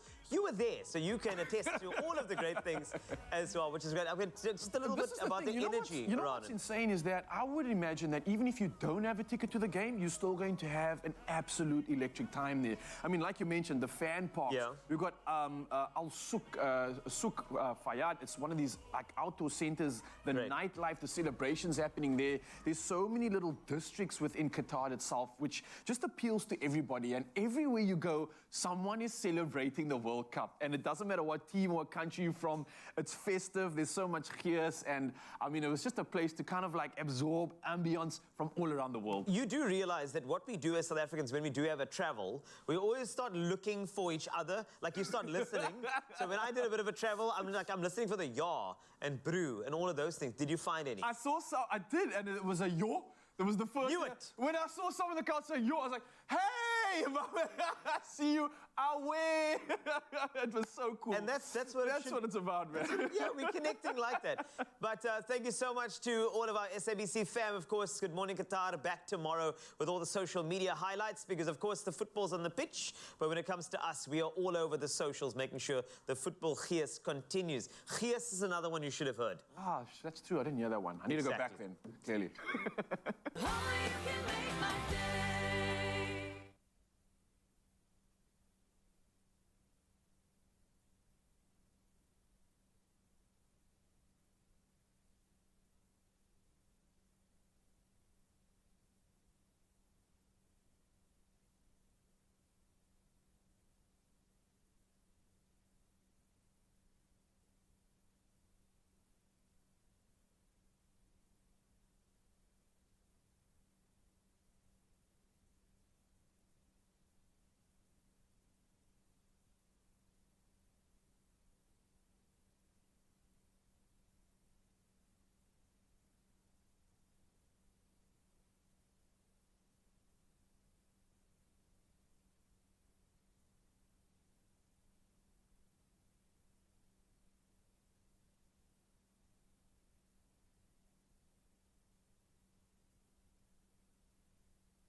It's my feel-good breakfast show. Yes, Mzansi, welcome back to The Magic, and let's talk about magic right now. Season 10 of Tropic Island of Treasure. But sometimes things are not always as smooth as it may seem. We had to say goodbye to Team Cool Red. Now, once they were partnered up, this duo became a well-oiled machine. Let's take a look at their final challenge. Team Tropical, Team Cool Red, that was an intense elimination challenge. Congratulations to you, Team Tropical. You've earned that spot in the top 3 in the grand finale. Well done. And congratulations to you as well, Team Cool Red. The two of you have fought hard and have earned your place in this top 4. And I can only imagine that falling at this final hurdle must hurt quite a lot. But you've brought an incredible spirit, unity, and great smooth vibes to this competition. Roxy, your thoughts? Yeah, it was a tough one. Sad to go, but yeah, just to move on quickly rather than hang too much in the emotions. And all the best for the top 3. Well done, guys. It obviously sucks. It sucks a lot. I just want you guys to have fun and kill it, man. Thank you, guys. Well, Team Cool Red, thank you very much for the great energy that you brought onto the show. But alas, the pineapple wants what it wants. Bubs, please, come hang them up. Oh, no, it's just been such a pleasure teaming up with you and just getting to know you. Joining us this morning, live on the line, is Nay. What's up, brother? What it do? What it do? What it do, dog? How you doing, man? Hey, man, you know, watching that is just like, it still sucks. Yeah. I don't want to lie. But look, I think shout out to Tropical for an amazing experience. You know, I desired this type of concept of an all-star season, and I'm glad that it came to fruition. So it was amazing. Oh, man, it really was, and I can tell you, I felt that one. You were honestly my favorite team. I love what the two of you did, but let's get straight into it, man. Your final elimination round, you realized it was over. What did that actually feel like? I mean, you're getting so far, you've done so well, and then you get knocked out. What's that feeling actually like, man? I think for me, because I really saw myself going all the way, you know, and I was doing it not just for me, for my family. So when it didn't happen like that, felt like my world was just crumbling down. It was not a nice feeling. You're like, oh my gosh, I worked so hard just to go home now? Yeah, it was really frustrating. It was sad. It was hurting, you know, but I also had to look at the brighter side of things that, you know, I got an opportunity to be able to be in the Seychelles for the first time, be with amazing people, do some dope challenges. And I think this concept of Tropica is super amazing. I love it. Yeah, man, I can definitely agree with you. Frustration comes to mind for me, knowing the skill that you had and how deserved you actually are of getting all the way through to that final, man. But listen, it wasn't the first time you were kind of put in a similar situation, right? I mean, your thoughts must have been quite interesting when you were close to elimination and then Roxy decided to pick you to become a part of Team Cool Red. Just dodged a bullet there, and you guys obviously did amazing stuff. What was that initial feeling like for you? Oh, man, it was crazy. I was like, whoa, oh my goodness. So am I really, really like called to be in the finals in all seasons, you know? I was like, oh my goodness, this is crazy. I didn't see that coming. But it also just, for me, it spoke to me and it said to me that in spite of what happens, I actually have what it takes to go all the way. And I was like, okay, now we're going all the way. So for that to have happened, it was like, oh my goodness, I guess maybe it's not meant to happen anytime soon, you know? So it was frustrating, I don't want to lie. You're someone that has experience in the competition before. This time around, would you say that you were fully prepared for what awaited you on the island? I mean, there were so many curveballs. Once again, do you think you're fully prepared, or was there something that you could have maybe done a bit better? So look, I think being someone that has a perfectionist mentality, and one tends to be so hard on themselves, I prepped, you know, and the tricky thing about, but the tricky thing about Tropica, it has so many twists and turns. You can never be fully prepared for what may come, you know, but you can be prepared to go all the way, as in carry yourself through the tough challenges, the mental capacity to be able to face any obstacle that comes your way. And then sometimes it's just some twists that could work in your favor, or not. Like, for example, the puzzle game that led to Team Orange going home or being broken up, that was like a surprise. Yeah, man. Look, it's a game of chance, skill, luck, and everything else combined into one. Yes. But seeing you do your thing, man, it was really awesome. You really, really handled it. You proved that you cut from premium cloth. And apart from the result, not necessarily going all the way, I still think you came out a winner, man. You showed South Africa and Mzansi what it's all about. Ladies and gentlemen, name-ups in the building. Again, thank you for joining us, sharing this incredible experience that you have. And of course, we look forward to how you live your life to the fullest, man. Have a beautiful one. Thank you so much, man. You too. Shout out to you, bro. And there's much more entertainment and action coming your way. And there's still some smooth prizes to be won. So make sure you enter our weekly Tropica Home Challenges. And on top of that, make sure you catch the repeat of the grand finale of the Tropica Island of Treasure today on S3 at 9 p.m. See you there. Oh, thank you, Raul. Well, the grand finale has come and went this past Saturday on S3. Now, if you have not witnessed the crowning of the winners, make sure you tune in tonight for that big reveal.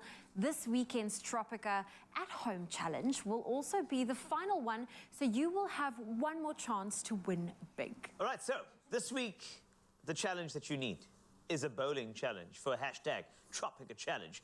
You'll need some Tropica, of course, a couple of bottles and an orange, which is very, very important for vitamin C and to play.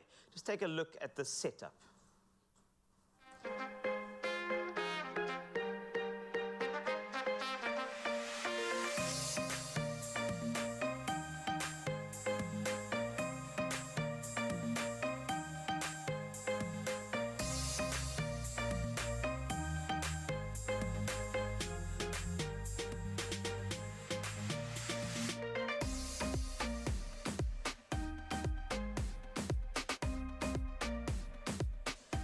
Well, now that you've seen what the at-home challenge is all about, for our final challenge, you stand a chance of winning an AEG fridge filled with Tropica.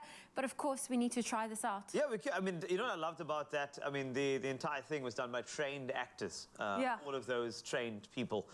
We don't know them, but we brought them in. Okay, so what do we have to do? I got oranges. Okay, you're sitting the orange. You go first. So I was going to go from here.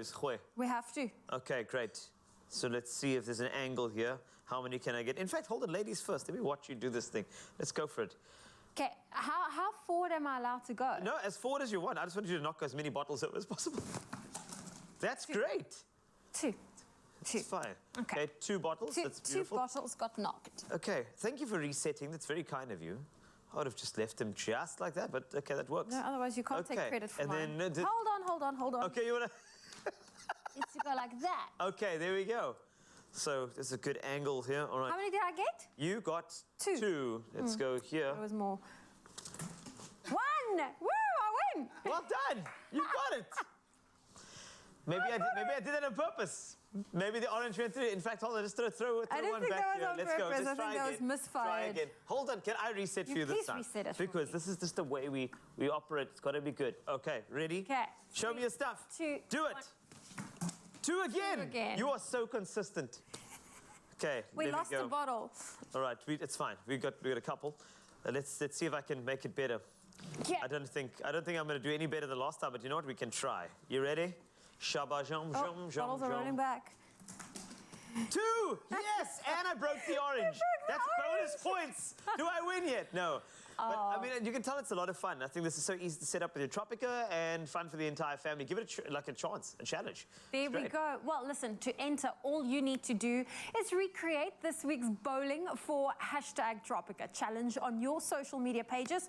Show off your bowling skills and share your video with us on social media. Who knows, maybe you can get more than 2 and tag at @mytropica and include that hashtag Tropica.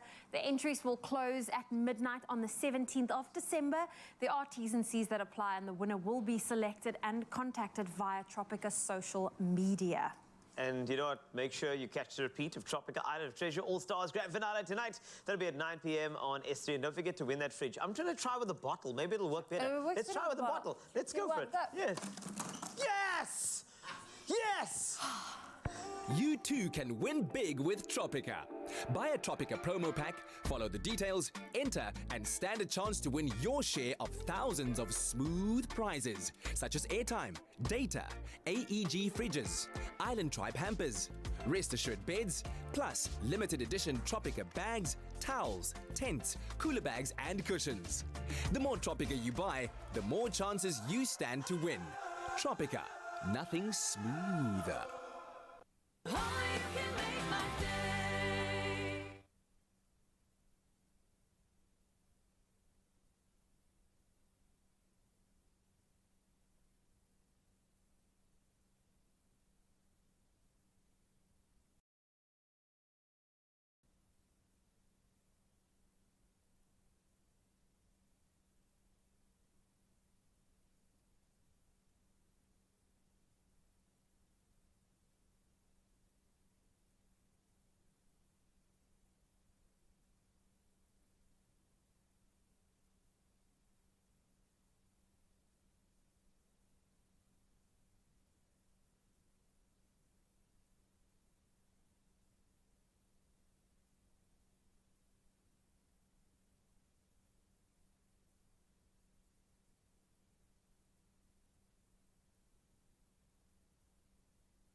Crush is about to unlock your 100%. On this exciting new TV show, you can realize your potential and live your dreams. I dream of cooking in a 5-star restaurant. I dream of singing to the world. Buy any Crush and share a video of why it should be you to our WhatsApp line or upload it on our socials, tagging Clover Crush and hashtag Crush. Plus, you stand a chance to win your share of 500,000 rands worth of prizes. Crush, 100% goodness. It's my feel-good breakfast show. It is your feel-good breakfast show, and we're going to bring you a whole lot of feel-good.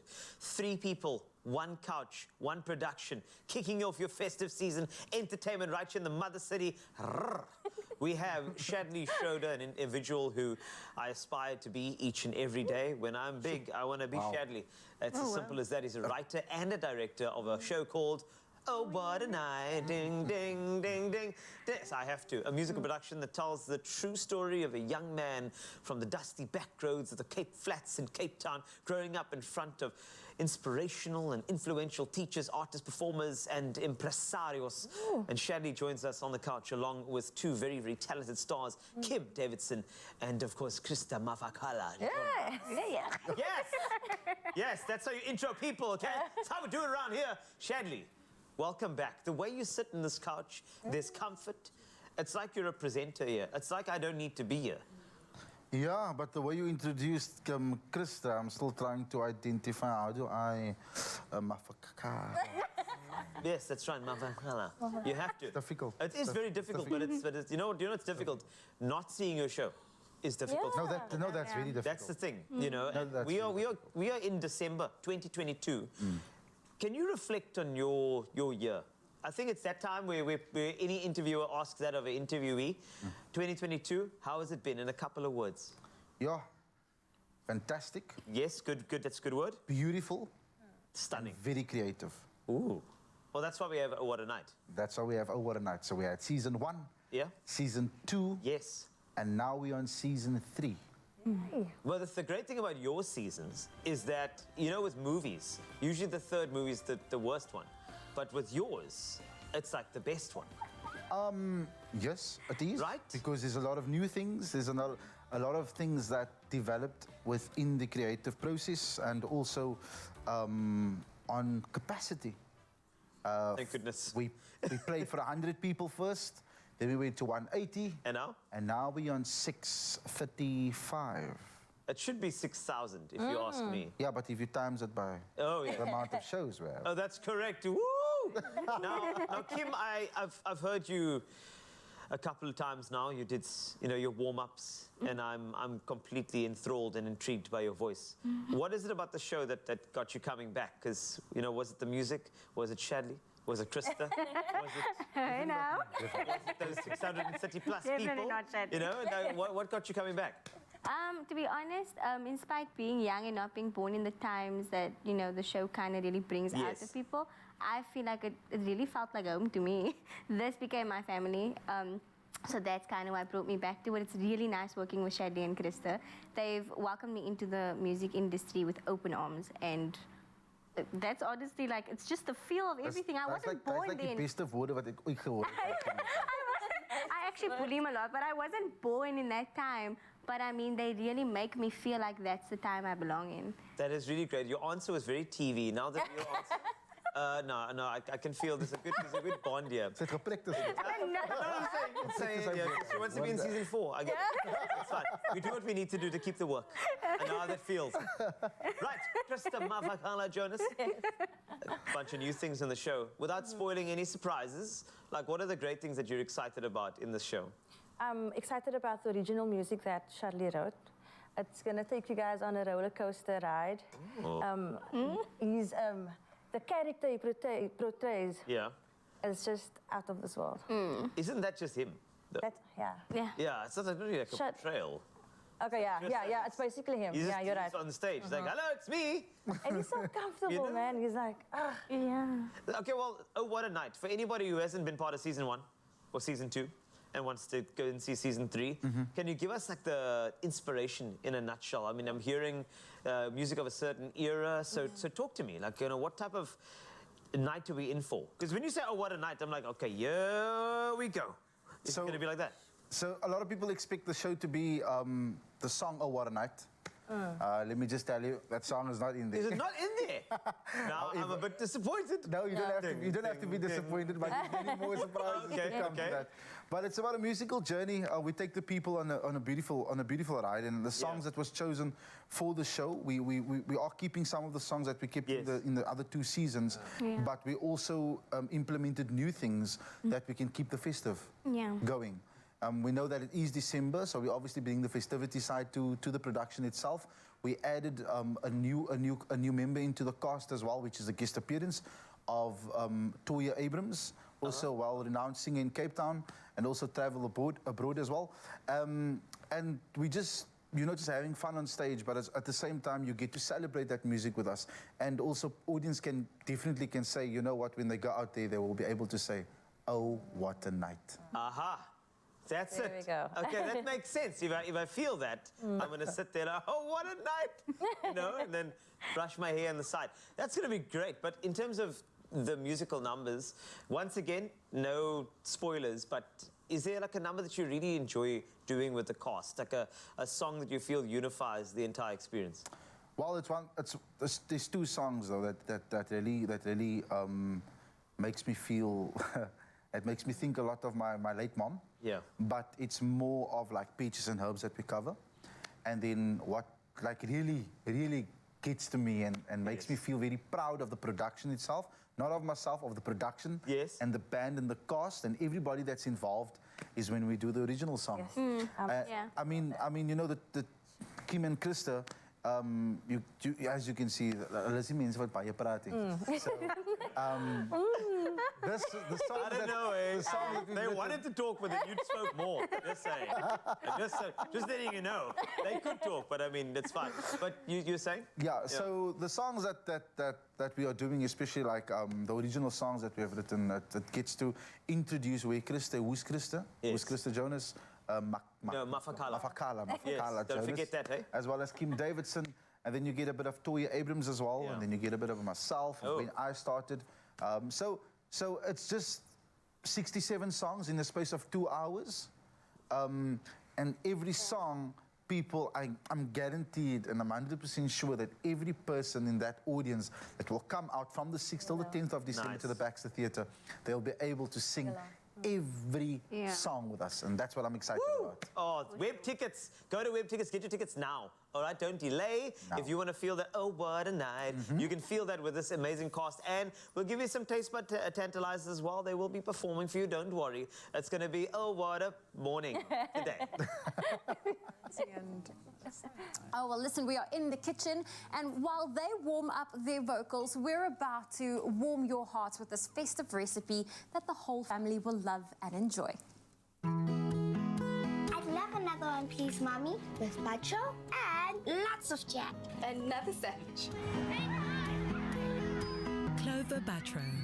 Spread the dairy goodness. Made with love by Clover. Well, how does an edible pull-apart Christmas tree sound? It sounds delicious, and of course, the way we're about to make it is you can really decorate your table. It can double up as a crowd pleaser, as an appetizer, you name it, and that's all thanks to Clover Batro. Now, Jenny shows us why this is the best thing since sliced bread, because we're about to make our very own pull-apart Christmas tree bread. Exactly. And so what I've done is we've already got a dough. What I want you to do for me is I need a rectangle. Rectangle shape? Yes. And then we're going to cut it in half because we need 2 sides because we're going to top it and then we're going to cut it. We're going to top and cut. Oh, okay, yes. so I will get going on the rolling. And then I'm going to get going on the bread dough. Now, if you want to, you're very welcome to go to the supermarket and buy some. If you want to do it the full experience. You can just go for it like this. Now I'm going to put, I've got milk. Serious arm muscle. Just, where's Raul? Do we need him to come and roll out our bread dough for us? Those are muscles. And then you've got your yeast and your sugar and your salt. And we're going to just give this a good old stir together. Okay, well, Raul's actually close by. I think we need to get Raul into the studio. Somebody needs some good. We need some power. Can you come and help me over here, rolling this into a triangle shape? In the kitchen. She wants this yes, shape. please. All right, let me get into it. Go for it. I've warmed up for this. I'm ready. Oh, darling, we're Get hot. the arms in What there. about you, Jenny? Actually, I knew you'd come to show us this. Let me get myself ready for this one. What are you guys making, by the way? Sorry, I wasn't paying attention. We are It smells making good. bread. It's lovely. It's got gorgeous flavours. We've got our batro. Now, this is going to be spread all over that dough. Oh, well, listen, speaking of the batro, it's made with the goodness of dairy clover batro. It is tasty, it is smooth, and it is so easy to spread. And spreading the batro into the base gives that pull-apart effect that we really want, and it also gives you that delectable buttery flavour that melts into your mouth with every bite that you take.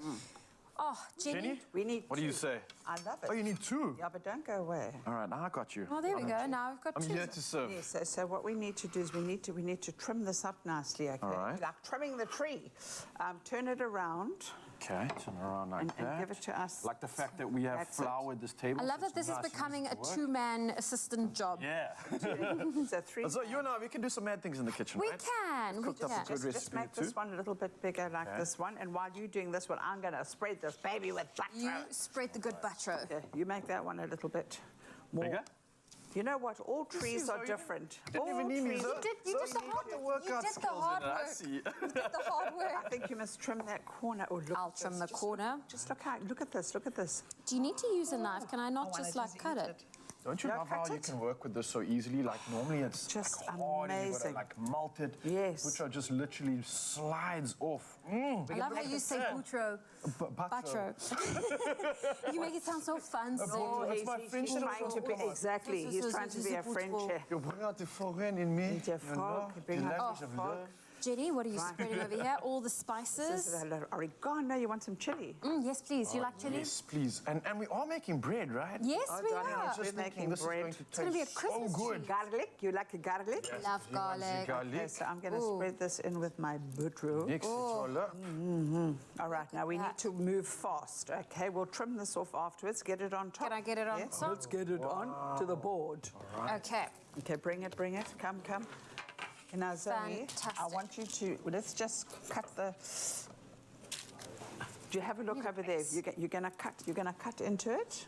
Okay, we need to create that Christmas tree look, yes. So I'm just standing here watching. I want to just trim this. Looks so good. And Jenny, essentially the flavor inside of here, is it going to like melt? Delicious. Is it going to like bring everything together? It is. I could just eat this like this. Some people I like raw bread though. I don't like raw bread. Oh, okay, so this little Christmas tree doesn't have much of a, oh no, you shouldn't have done that. Oh, sorry. But it's fine. You said you needed a Christmas tree. You know what? It looks like a Christmas tree. No, she's got it right. That's Let's really do this. cool. And of course, so much happening here. We've got to put the cheese in the center, Oh, Mr. Fenter. But we do have one. The main thing is we've got the butro. That is the hero. Yes. And do we twist it? We're going to twist and shout. Yeah, you go that side. Oh, I see what you have done here. Okay, Riley. Nice. Do you wanna? There we go. Well, you know what, Jenny, we might have missed putting the cheese inside, but luckily we've got a recap. And if you want to get your hands on this recipe, it is available on our website, expressoshow.com. But if you've missed any of the steps or perhaps the ingredients you need to make it, you can simply see this recap. Oh, thank you, Jenny. Nice.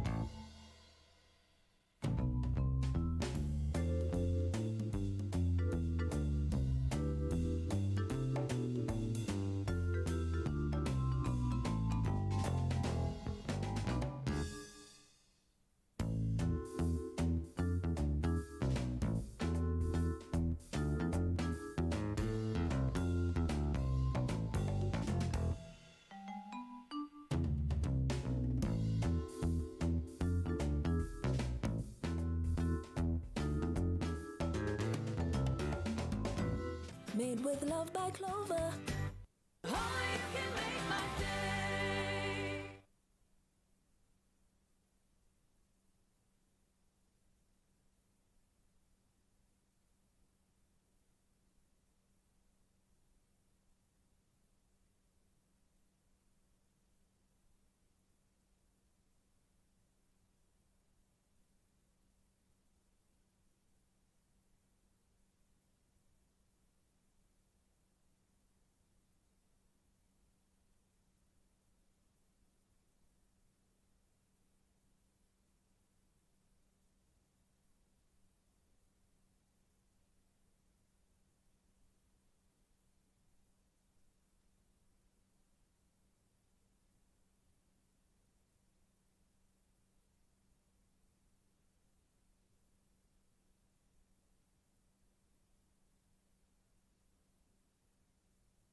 It's my feel-good breakfast show.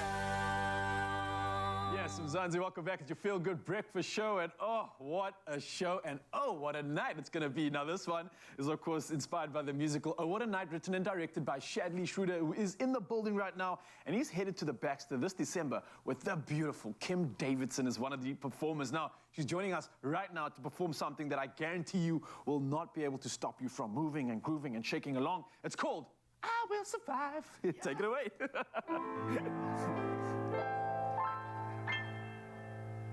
First I was afraid, I was petrified. Kept thinking I could never live without you by my side. But then I spent so many nights just thinking how you did me wrong. And I grew strong, and I learned how to get along. And so you're back from my space. I just walked in to find you here with that sad look upon your face. I should have changed just a lot. I should have made you leave your key. If I ain't know for just 1 second, you'll be back to bother me. Go on, girl, walk out the door. Just turn around now, 'cause you're not welcome anymore. Weren't you the one who tried to hurt me with goodbye? You think I can remember? You think I laid out and died?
could not stop moving. Honestly, with a voice like yours, I'd literally survive anything. But you don't need to survive, you need to thrive, you need to get to the Baxter tomorrow. That's the concert hall from tomorrow night until the 10th of December. Oh, what a performance. All of this and more, you got to be there. But for now, of course, it's time to carry on with official duties. We've got more performances coming at you, but Carl is standing by to serve. Carl, take it away, brother.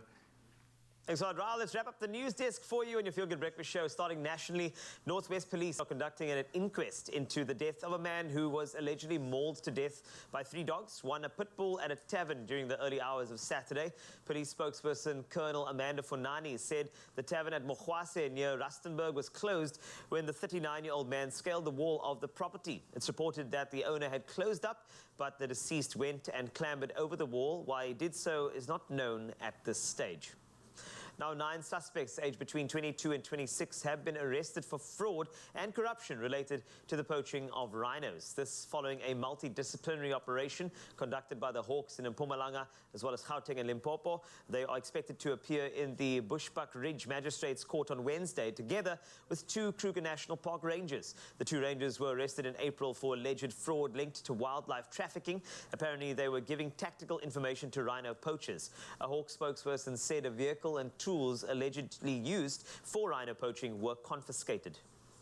Now, on to international news. More than half of Tigrayan forces have withdrawn from the front line. The force's top commander has said a month after a ceasefire agreement aimed at ending the 2-year conflict in Ethiopia's northern Tigray region.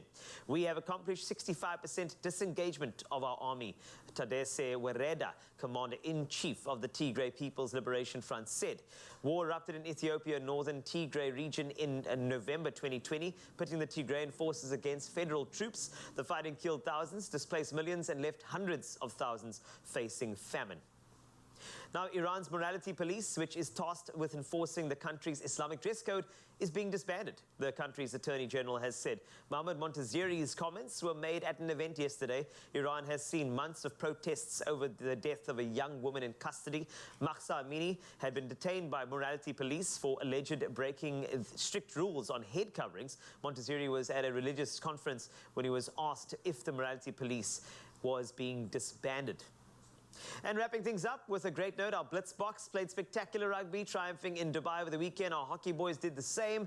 And from Bloemfontein came the news that 41-year-old Moaketsi Max Mosese had also made South Africa proud. The multi-award winning fitness guru bagged 3rd spot in the 2022 World Fitness Federation Championship in Indonesia. This was a dream come true for Mosese, as he had realized his childhood dream of going up against the world's best. But Mosese is not only a bodybuilder and fitness expert, he also reaches out to his community. In past years, he's been coaching at Dr. Petrus Molamela Stadium and has always enjoyed unwavering support from his community and family. Mosese has now been selected to represent South Africa in Japan at the World Fitness Championship in 2023 and is again hoping that good Samaritans will help him be part of this prestigious event in the land of the rising sun. So calling on corporate South Africa, any individual with some income that could actually help this gentleman, please support him. Mosese is going to be something great for us here in South Africa. That's a wrap up of the news desk on your Feel Good Breakfast show. Let's take a look at the sport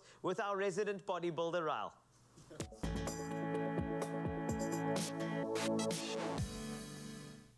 Oh, I don't know about resident, but I'll definitely be taking tips from that lad. And of course, let's get behind him, South Africa, and support our man. For now, though, it's time to look at the rest of the sporting action that took place. And of course, the World Cup has been heating up. Olivier Giroud became France's all-time leading men's goal scorer as the World Cup holders coasted past Poland to reach the quarterfinals. Now, the AC Milan striker scored his 52nd goal for France to claim the country's outright record, surpassing the great Thierry Henry. Now, Kylian Mbappe also added 2 classy goals as the defending champions won 3-1 on the night. Now, they will also be playing England in the quarterfinals as they beat Senegal 3-0 on the night. Now, Jordan Henderson and Harry Kane scored in the first half, while Bukayo Saka added a 3rd early in the second. Now, sticking to our sporting action and moving over to rugby, it was a perfect round for the 4 South African teams in the URC as the competition reached the halfway stage. Now, the Sharks bounced back from last weekend's defeat and subsequent coaching changes to beat the Ospreys by 25-10 in Durban on Friday night. Now, on Saturday night, the Stormers played a home game in the Eastern Cape and outlasted the Dragons with a bonus point 34-26 victory. On top of this, the Bulls were too strong for Cardiff, scoring 6 tries without reply as they won 45-9. Now, the Lions also powered up to the 5th place on the standings with a 32-15 victory over the Scarlets on Sunday.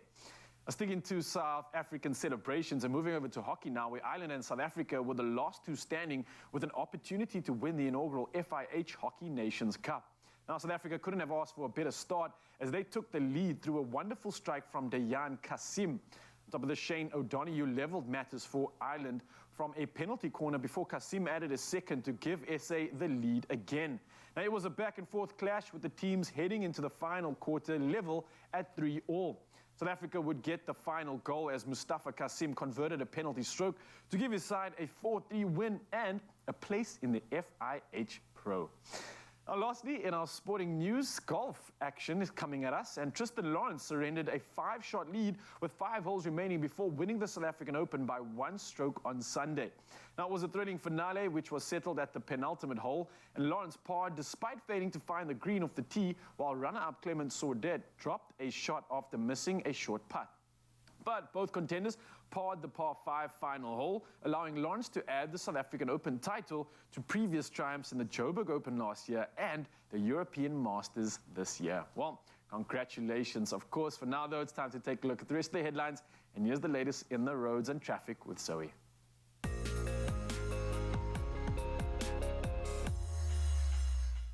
Thank you, Raul. And let's take a final look at your traffic in Cape Town, the Western Cape. There's some congestion on the N2 inbound. It's at Jakes Harwal Drive. You can expect delays. And staying in Cape Town, there's been an accident on the R300 northbound at Stellenbosch Arterial. The left lane is closed. Expect heavy delays this morning. Well, that's where I leave your traffic. Let's take a final look at your weather.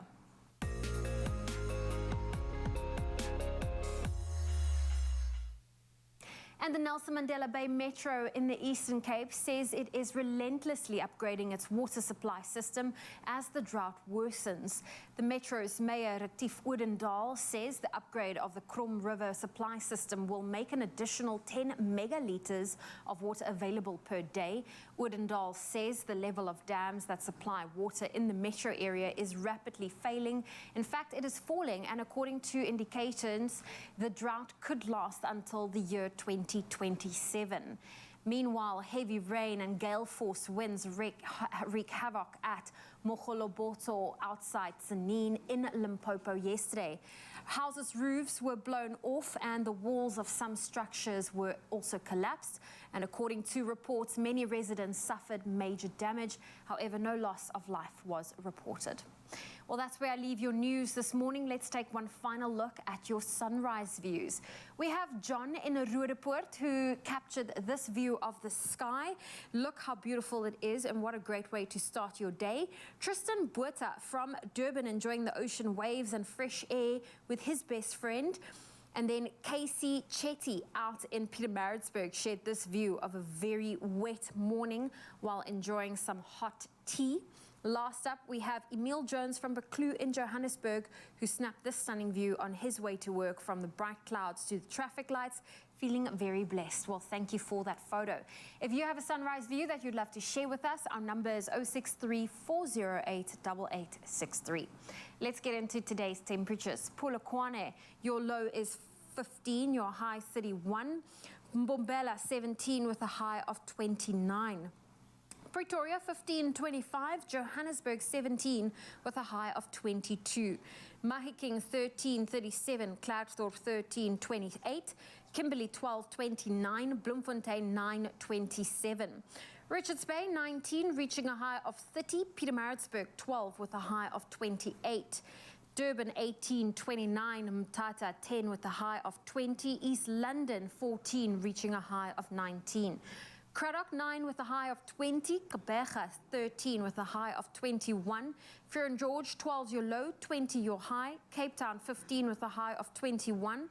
Worcester 925, Sutherland 721, and Uppington, your low for today is 14, your high 28 degrees Celsius. Well, that's your weather on your Feel Good Breakfast show, and if you have a sunrise view, remember to please share it with us on the WhatsApp line. I'm loving these views. It's getting me in the mood. And what a show it's already been, man. And don't forget, we still got some more magic coming at you. Citrus Soda stealing the show. We've got a recipe. We've got some winners to announce. So I cannot wait for that. What's happening on your side, Cole? Music. Lots of music. Oh, what a night. Have you got your tickets yet? Have you got them yet? Web tickets. You didn't buy tickets yet. Go get your tickets, man. And support vocals from the locals. And they'll be supporting you on your Feel Good Breakfast show in the next couple of minutes. So stay right there.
It's my Feel Good Breakfast show. What are we doing? It's your Feel Good Breakfast show. It's Expresso here on S3, and I can tell you that the festive spirit of giving back, it's happening right now. Citrus Soda, in a proud association with Adcock Ingram OTC, sponsors of Brave, is giving you the chance to win 2,000 Rand cash daily by answering the weekly competition question. And last week, we wanted to know all about who adds the fizz to your day. Well, it's time for us to announce our lucky winner this morning. Can we get a drum roll, please? To Siboniso Mtembu, and this is what Siboniso had to say. My son, Funny is his middle name. Hashtag Citrus Soda, hashtag Expresso Show. We actually have him on the line right now. Good morning. Okay, well, apparently Siboniso was in the line, and then the airtime ran out, so we're going to get Siboniso airtime, don't worry about it. But we are going to get 2,000 bucks from Citrus Soda, but Siboniso, of course, the incredible kid. A lot of fizz there. You could see the picture, a lot of attitude as well, which I always love. So thank you so much for submitting something so special. Look at that attitude. That's what I'm talking about. That's a winner right there. Funny is his middle name. And of course, 2,000 Rand richer now could be another name addition as well. And look at those beautiful pictures on your screen. And we love hearing all of these incredible fizzy people in your lives. Now, you can stand a chance to be our next lucky winner. And if you're wondering how, well, here's how. Make the most of your festive season and celebrate without the fear of heartburn or indigestion spoiling it. Citro Soda's daily giveaway of 2,000 Rand cash will let you fizz up your fun. Citro Soda is in proud association with Adcock Ingram OTC, sponsors of Brave. Enter every Monday to Friday, November 14th to December 16th. Yeah, and answer the weekly competition question on the Expresso Facebook, Twitter, or Instagram page and include the hashtag Citro Soda. Now, your T's and C's can be found on expressoshow.com, and that's Citro Soda, available in original and cranberry. Yes, indeed. Now, with the festive season, we also tend to indulge in foods that our bodies are not used to, but with Citro Soda on hand, you can help reduce symptoms of heartburn and indigestion, and especially before tucking into festive treats on the table like the following. I'm talking about fried halloumi bites with cranberry chipotle sauce. And finally, I get all of myself and all of Jenny to do this with together. Darling. Yes. Finally, I don't have to share you with anyone. Nobody, I'm loving it. I'll share the halloumi with you too. Okay, deal. Halloumi cheese is lovely, but if you had to bite into that now, it would make your brain scream because it's very rubbery and very squeaky. It doesn't, it needs to get some heat. It needs oh, heat, baby. sure, yeah. Yes, it needs the heat. So we're going to do that, right? Yes. How, though? How are we doing that? Your mother's going to teach you. So we got some spices in here, Okay. herbs actually. You could use dried mint as well. Often you'll find that in a ball jar with dried mint. The Cyprians love to do that, and it's either made with cow's milk, but mostly sheep's milk. If you work out of our borders, into Greece or whatever. Yeah. So now this is a little lesson for you. In fact, before you start, darling, just take the whisk and beat my egg. I want to see. That's my boy, Foster. Oh, look at you. Oh, you always make me smile in the kitchen. I was wondering where you're going with this. But as you wish, your eggs shall be beaten by me. Oh, darling, and my heart's beating too. Let's go back to the halloumi. Okay, so the eggs all good? Perfect. We've got our halloumi here. We've got this infused sort of flour that you've created. What's happening? Absolutely. So what we need to do is, because we don't want it to burn and we want it to have that lovely crust, as you can see there. Oh, is that where we're going? Nice. But the crumbs aren't going to stick, and the egg's not going to stick if we don't use flour. So you're going to whack those in the flour and show me do this with your hands. So we're starting off in the flour, right? In the flour, yeah. And you need to coat it, okay? Let's get involved. Let's coat it. Let's smother it up and make sure we don't miss any angles. And this is step one, I believe. How many steps in this process? 3? There's 3, and then into the pan. From the pan into our mouth. Can't wait.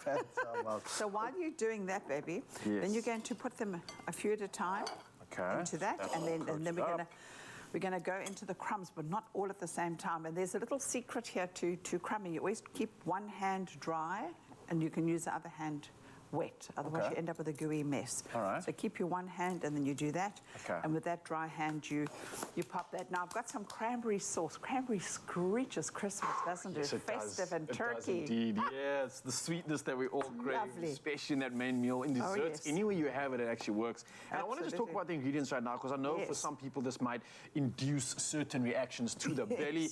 But don't worry, because citrus soda granules should be poured, and here's like a recommendation on how you want to really do this. It should be poured into a glass of water. It should be taken on an empty stomach once the granules have finally dissolved.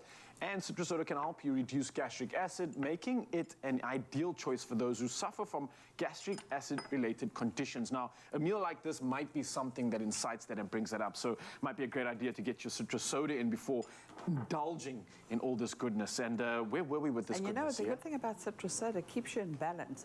I can remember growing up with citrus soda always in the medicine chest. Okay. Yeah. It is essential. Well, especially with the incredible foods that you're making. I mean, at the same time, we forget our stomachs aren't always used to the variety that you do make, Jenny. So I think it's always great to have it on hand.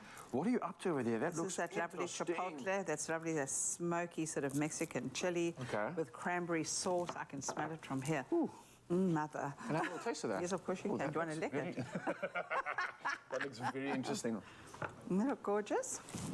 Okay, so the cranberry is there. Yes. But the balance that's come through now from that spice, it's beautiful. It's kind of like set it alight in a way, but not in an overpowering, like, it's too hot, but like there's a different flavor coming from this. Totally. Very nice indeed. It's very, very good. Like that. So, darling, you're going to put some more of these little blockies in here for your mama. And what I'm going to do is I'm going to just shake this. Okay, just give it a shake. You're not using your hands for a specific Well, reason? I can, but this just makes life so much easier to just do it like this. And then I'm going to go from here straight into the pan. You could prep this up front, especially if you're going to be doing this as a Christmas snack or something like that.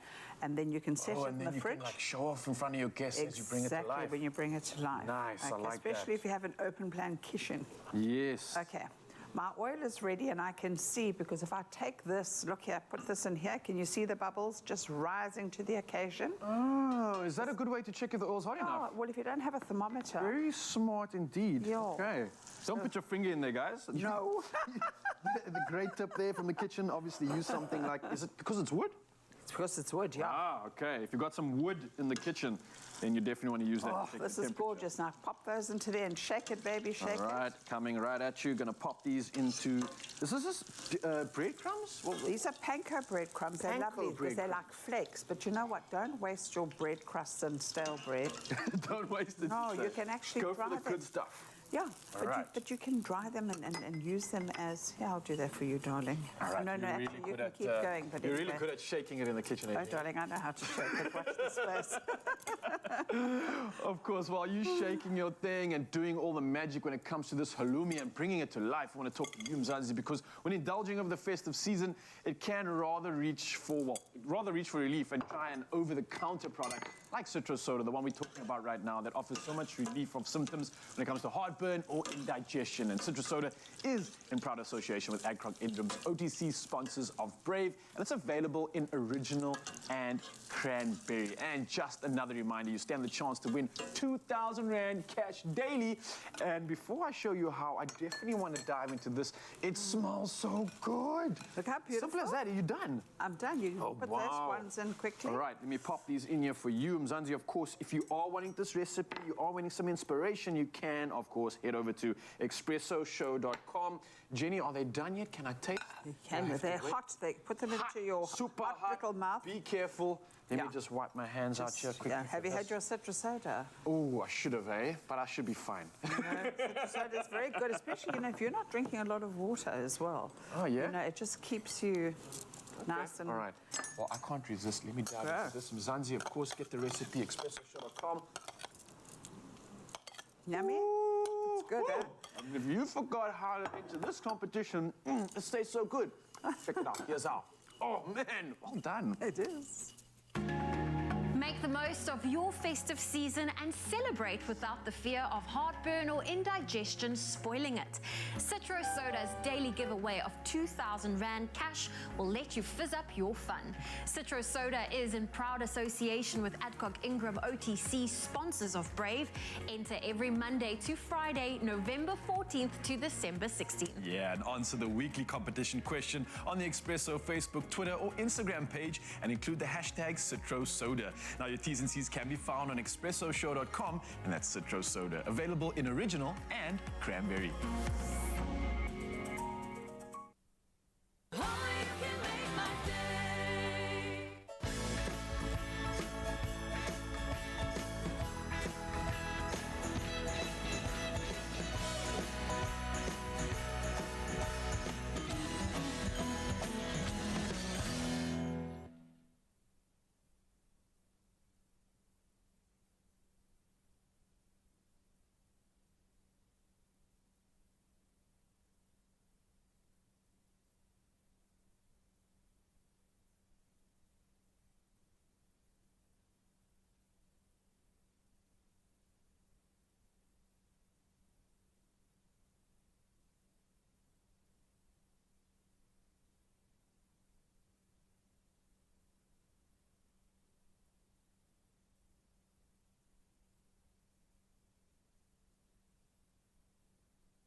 It's my feel-good breakfast show.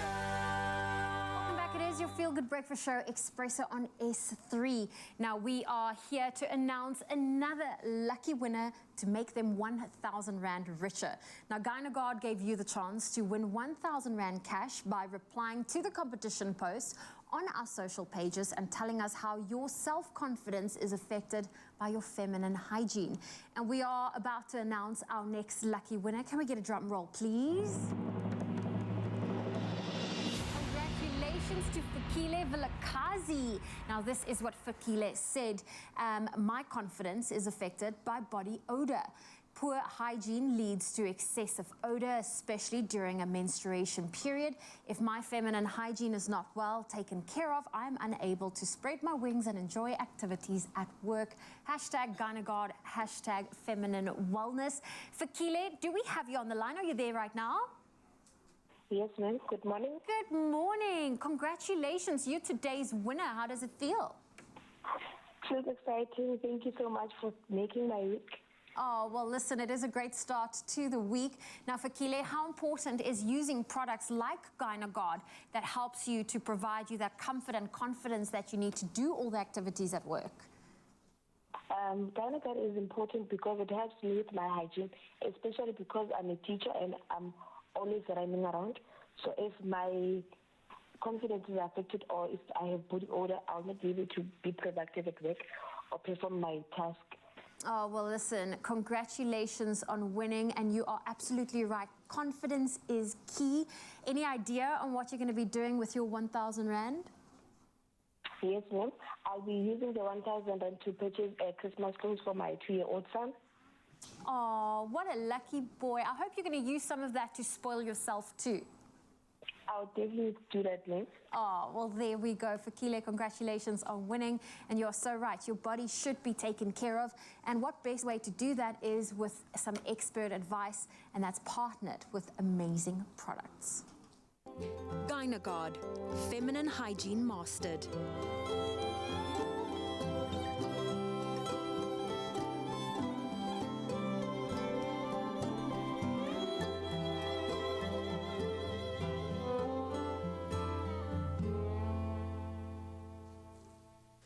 Welcome back to the stage on Expresso, and we're back in studio with multi-talented Shadley Schroeder, a person who can do pretty much anything. He's a singer, actor, songwriter, entertainer, businessman, entrepreneur, good-looking person. Amazing. He's back with his musical, Oh What a Night. I have to say that way he joins us to perform something special along with Krista Mafakala Jonas. It is a song from Peaches and Herb, just to kind of mellow you into your morning and your day.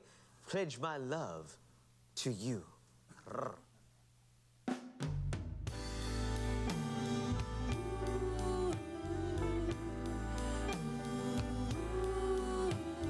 Always together, together forever. Always together forever. I will love you till the day I die.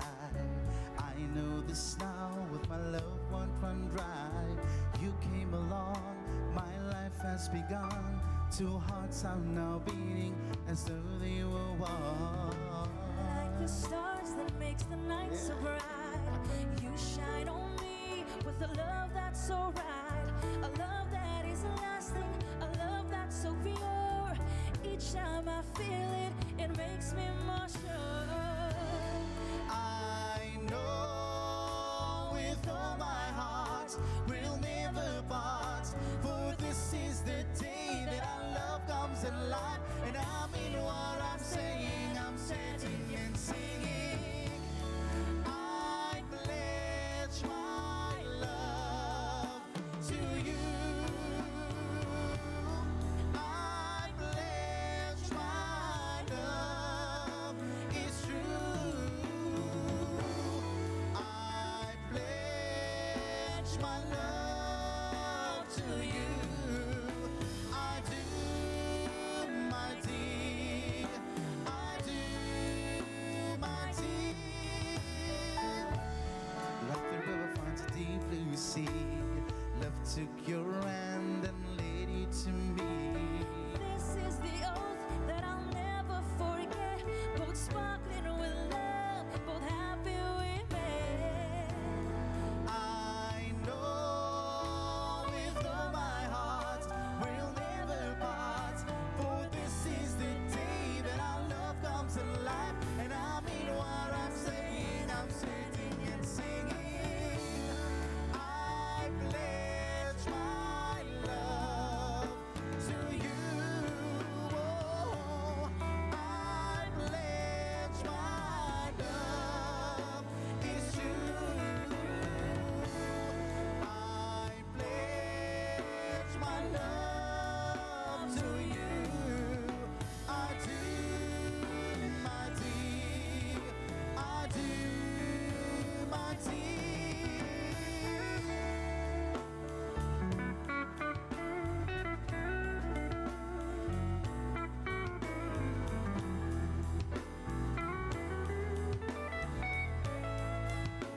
the peaches and herbs stand-up thing. That was amazing. Also to the entire band over here, you'll see them. You know, we got Tony on keys and Aiden on guitar. You got Jez on drums. You got Lechester behind me on bass. They are fantastic. And of course, these two on everyone else. I can tell you, it's going to be a show to remember. And if you liked, I pledge my love to you. Pledge your money to Web Tickets and go watch it, okay? Oh, thank you.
Somebody reincarnated themselves in you.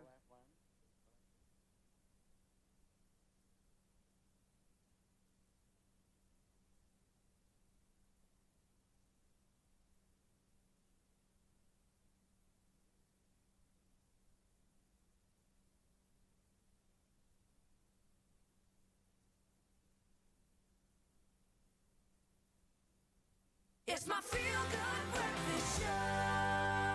Welcome back to Feel Good Breakfast Show. Expresso here on S3, and it's time to have a little fun and see who can stay strong in another round of the Super Sensitive Tongue Twister Game. It's the Super Sensitive Tongue Twister Game. He's sitting here. And here are the rules. There are 3 rounds, 3 phrases in 3 different languages, and 3 trigger foods. You have 10 seconds to eat the tooth-sensitive trigger food and say the phrase as many times as possible without making mistakes. Whoever says it the best and the most times is the winner of this challenge. We're going to start off with some beautiful hot pizza and our English round. We've got 2 competitors in the form of Ryle as well as Jenny or Jennifer. And for a challenge like this, it's very important. Right, are you ready? So I'm going to ask you, Jenny. What you're going to do is you're going to take a nice happy, a nice little bite of the pizza, nice and warm. When? Now, often warm is a trigger for so many, and I think this is great. So you have a nice big bite, and as soon as you're ready, I want you to look straight into a camera. Yes, yes. And then you'll say the little tongue twister. Are you ready? Is it there for me? Yes, it's there for you, all there. I got you back. Are you ready? Now, first, take a bite of the pizza and... Sticks and bricks. Again. Six, stick, hicks, nick, six. Sticks and bricks.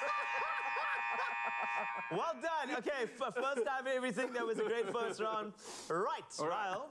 Not your first rodeo, but can you handle the challenge? That's the big question. Grab a massive bite of the pizza. I know you eat pizza on the weekend. That's why you have a six-pack. And let's go. Right, you ready? Go. Six, sick, hicks, nick, six, slick, bricks. Six, sick, hicks, nick, six, slick, bricks. Six, sick, hicks, nick, six, slick, bricks. What does that mean? She said lots of times. Time is up. Well done. Our next challenge will revolve around these beautiful pomegranate juice babies as well as Afrikaans. Be careful that word. Jennifer! I would like you to take a nice select. How do you pronounce that? Which I Never mind. You just have to Don't go. take the Look here, family-friendly way. Here's a big disclaimer. If any of the words uttered by Jennifer is of an unsavory nature, it's because of the riddle, okay? A little tongue twist. That's all. Here we go. I'm not sure. Bottoms up. All right, bottoms what is up. the sweet cold? This is pomegranate sour. Ooh, all right. All right, we're going to do a sour. Are you ready? Yes. Down it. I'm going out. Take us home. Pos. Pos.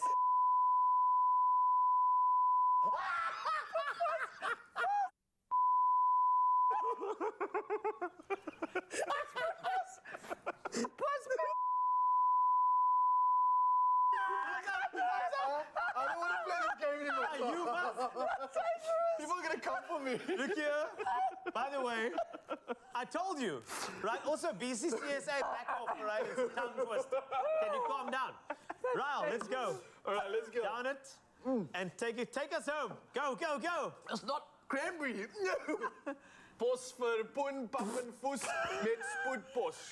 Pos vir poen, pap en voes met spoedpos. I'm so scared to speak. I know. Oh my gosh. I don't want to say anymore. Look here, I'll be honest, in that tongue twister, already when you say pos for poen, it already sounds dangerous, man. If I had to say, yay, pos for poen, it's still got power. What is it? Does that mean something? What is that? Of course it does. It's post. Speed post, speed post. I'll explain later. But for now, we have a Japanese round, and we've got some incredible sweet peaches with a little cream. Hold on, don't forget your sprinkles. Oh, my nerves. Has this been in your pocket since 6 a.m.? Yes, it has. Waiting for this moment. Okay. Don't think I always carry. Doesn't everybody carry sprinkles? Points, eh, Jenny? Ready? Jenny Morris, please, happy first. Happy. Don't look at it first. You must eat first. Eat first. Then you look at that, and then you can go. I'll tell you what that means later. Nice, nice. And the peach, cream and peach and sprinkle. Peach in the head. And go. Mama, so mama. So mama. No uchi. What the hell is a uchi? So mama.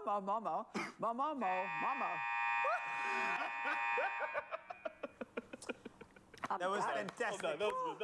That was wonderful. Ryle, don't forget my sprinkles. Hey, I carried them in my pocket since yesterday. Oh my God. Let's go. I love this game so much. Can I just say that I'm having the most fun out of both of you. I'm having the best fun. You two are just, right. You're a symptom of my fun. Right, remember, focus, eh? Focus. Let's go. Sumomo, momo. Sumomo. Mo, no uchi. Nice! Go again. No uchi. You took this Wow, one. okay, translation very quickly. I just want to give you a translation, all right, before about what you just said. Okay, it is a Japanese plum is a peach. A peach is also a peach, but both Japanese plums and peaches are a kind of peach. That's it. So. Wow. So mama. That's it. Can I just say that I would also like to go back and translate the pos for poen when we have time.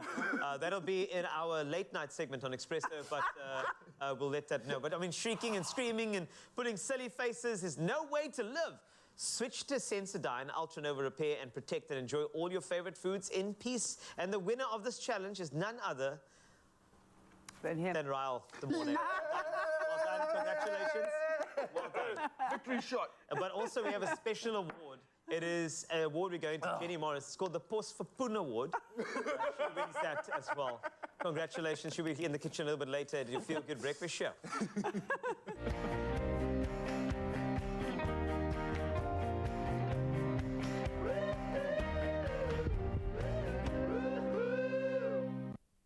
Now, the festive season is in full swing, and Golden Cloud and Beacon, they are on the search for South Africa's best bakers.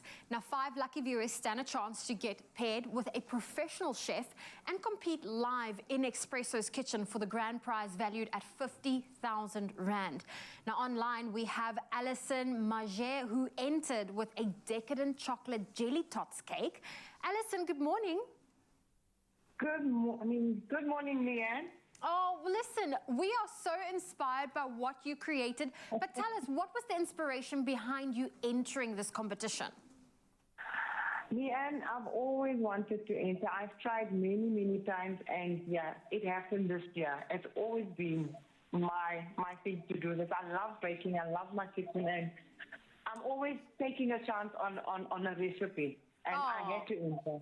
Amazing, amazing. Well, listen, we are very happy to announce that you have been selected by our viewers as our 3rd Festive Bakers Search finalist. Congratulations. Awesome. Oh, how does it feel to be selected and to know that you're going to be in that finale? You don't want to know. It's a dream come true. I am so overwhelmed. Oh, well, listen, congratulations, and get all the creative juices.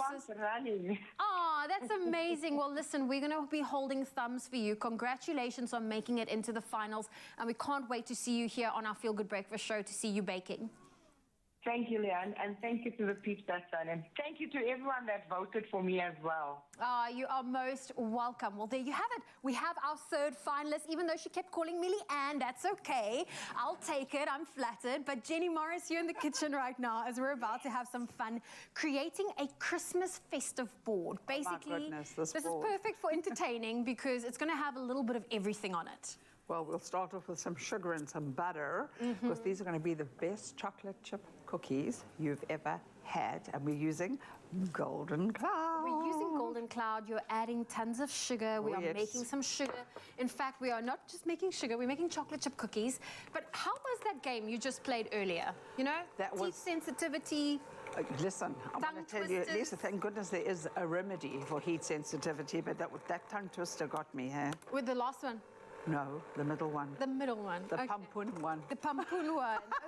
Okay. That's always a tough one. So while you're busy making our batter and our cookie dough, I'm going to start off with our chocolate bark, and this is where we're going to have a lot of fun. So we've melted some of our Beacon heavenly flavors. I've got some ivory, I've got some milk chocolate, and we're just going to mix them all together. In fact, maybe I should just use a spoon to do this. You know what I love about this is that all of these beautiful chocolate slabs, it's just a matter of go snip, snip, snip, thank you, Beacon, and you're going to pop them out onto the tray. Yes, so it's okay if I get the chocolate into here because we're going to swirl it all swirl together. It anywhere, yeah. And this is quite cool to get the kids involved. I saw this on online where they did the swirl with different colored chocolates and then just adding pretzels and all kinds of fun treats. And we've got here even some of our Beacon treats, our licorice all sorts. Wow. These are my favorite. Oh, yes. The wine gums. Maynard's wine gums. But let me tell you something, you have to put a mask on the kids, huh? To get them to be as creative as possible, or to hide it out of sight? Keep their mouths empty with all those beautiful Beacon sweeties. Okay, so what I've got here is I've got my eggs, I've got my 2 sugars, I've got some baking powder, I've got my Golden Cloud, the butter. It's all coming together nicely to make this dough. And then what I've got here is the best ever amount of chocolate to make these gorgeous chocolate chip cookies. I've made some there already, actually, Zoe. Look at you. Fantastic. I'm just trying to get the chocolate to spread all over without falling on the floor. And you did say you're using our Golden Cloud cake flour. Yeah. Now, our Golden Cloud cake flour, it is a baker's all-rounder, known for delivering the softest bakes, as well as to help those Christmas cakes come perfectly this festive season. And then we are using our Beacon chocolates. We are using our Beacon sweets and just all of the goodness that Beacon has to offer. And because it's been around and loved by South Africans since 1938, it's also available in a decadent dessert range, including the Malva pudding, the chocolate brownie, as well as the peppermint tart, which I have here in front of me. And we're going to add this all to our board. So I've got our chocolate mixed up and swirled. I'm going to add some of our jelly tots. Oh, beautiful, darling. And I've got my gorgeous cookie dough here, and what you could do is you could use a tablespoon, but I like to use an ice cream scoop, and you get even sizes, because if you have a look at our chocolate chip cookies there, look at this. Just look at all that beacon goodness in there, girl. Look at all that chocolate. And then, of course, you're now just going to assemble. So once your chocolate bark is pretty much ready, pop this into the fridge, allow it to set and cool, and then when it's done, you can cut, or it's actually quite nice if you break it, but then you can just simply put it onto the board. Lovely. And I love the whole rustic idea. It mustn't be perfect. Well, the practice makes perfect. Give me one of those packets and let me open them for Which you. one would you like? Give me my favorite. Your Give me wine favorite? gums. Wine There you gums. go. Thank you, darling. I'll open up our heavenly peppermint tart. Oh, divine. And then, you know, Jenny, you can't put cookie dough in front of me and not allow me to taste the batter. I know, you and I were munching the dough earlier, weren't we? The bread dough. I use a little a knife over here just to cut myself a piece of that batter. That's my favorite colour. The yellow one? Yes. Oh, I'm going to grab It's into my this favorite. Should we put some of these? There's just so much going, some more jelly sauce. These are chocolates. Add them. I do approve of the cookie dough. I love the creaminess that's coming through, but also the chocolate chips. Oh, yes, absolutely. Perfect. Look at these. I've never had these before. Look. The chocolate-coated jelly tots. Never. And you can just really make this whole board. The bigger the board, the more accessories and treats you can add. Oh, we can have lots of fun with this. Oh, darling, we can indeed. I think I should wear a mask. It's okay. It's okay. Look at these. Well, Jenny, I'm going to leave this up to you. Okay, darling. Because I think there are quite a few people that still want to know how they can enter and be part of the baker search, the Golden Cloud Baker Search that we've got on your Feel Good Breakfast show. Now, if you would love to be one of the 5 finalists competing on Expresso for the grand prize of 50,000 Rand in cash, the winning contestant and chef duo will be crowned live here on Expresso. Now, to enter, it's really easy.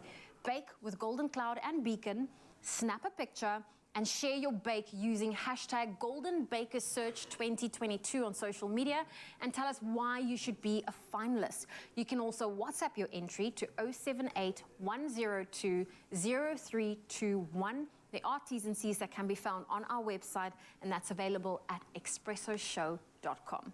Jenny, are you ready? I'm so ready. Let's put some of these beautiful little Let's put it marshmallows. all on. I love these as well. They're nice for baking. You can pack some out, and I'm going to show you a little trick. Okay. You pack them out. Finish off the plate. Yes. These are my favorite. The licorice Oh, gosh, me too. The black and ones the more with the coconut, the better. I'm going to save this one for later. Okay. Are you put cutting some it of the- smaller? No, Actually- you're going to do that. I'm going to make a flour to go onto our cookies. So it's just... Okay. Well, listen, if you want to get your hands on this recipe for the cookie dough that we've made, as well as perhaps the inspiration to create your own Christmas board, it is available on our website, expressoshow.com. And while Jenny Morris is also showing us how to make a little flour. Just a little flour. Out of using marshmallows. those- Yeah, a little marshmallow blommetjie. With a little jelly tot chocolate cover. Yeah. Oh, amazing. Done and dusted. Jenny, always great to have you in the kitchen. It's always lovely to be in the kitchen, especially with you, Miss. Get creative and good luck with entering.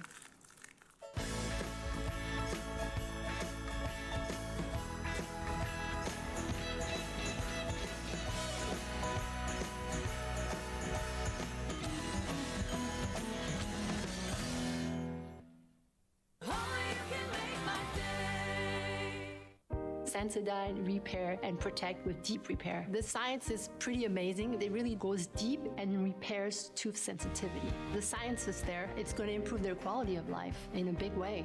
This is the first thing I recommend.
It's my feel-good breakfast show. Yes, Mzansi, welcome back. Your feel-good breakfast show. Of course, we are about to do it one more time. We're talking about that epic performance, and it's happening at the Baxter. It's happening tomorrow night from the 6th all the way to the 10th. And one last time, let me introduce to you Leicester on the bass. We've got Jez on the drums. We've got Aiden on the strings. We've got Tony on the keys. And, of course, the vocals from Krista herself. I'm talking about that epic show happening at the Baxter. You definitely do not want to miss out. And here's another teaser. One last time, take it away.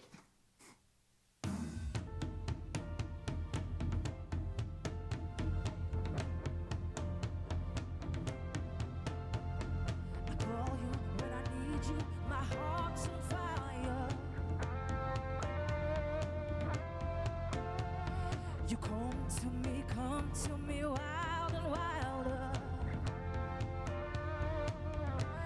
Ooh, you come to me, give me everything I need. You give me a lifetime of promises and a world of dreams. You speak a language of love like you know what it means. Ooh, this can't be wrong. Take my heart and make it stronger, baby. Hey, you're simply the best. You better than all the rest. You better than anyone I've ever met. I'm stuck on your heart, baby. I hang on every word you say. Tear us apart. Baby, I would rather be dead. Oh, each time you leave me, I start losing control. You're walking away with my heart and my soul. I can feel you even when I'm alone. Oh, baby, don't let go.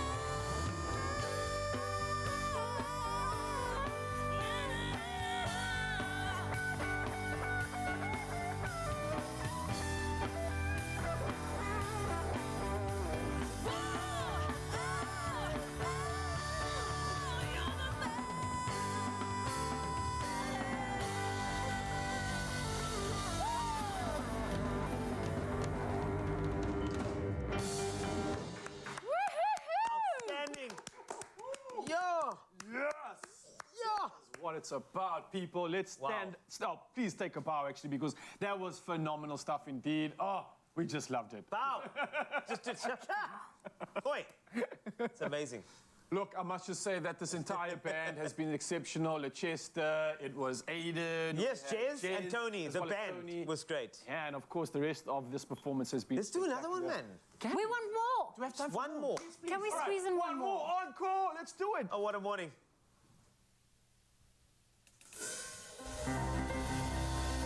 Wow! I feel good. I knew that I would not. And I feel good. I knew that I would not. Let's break it out. Here we go. So good. So good. I got you. Wow! I feel nice. Like sugar with spice. And I feel nice, yeah, like sugar with spice, yeah. So nice, so nice. I got you. What? Let's go, guys. Let's go.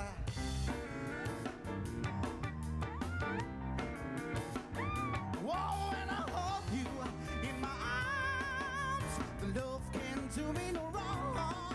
When I hold you in my arms.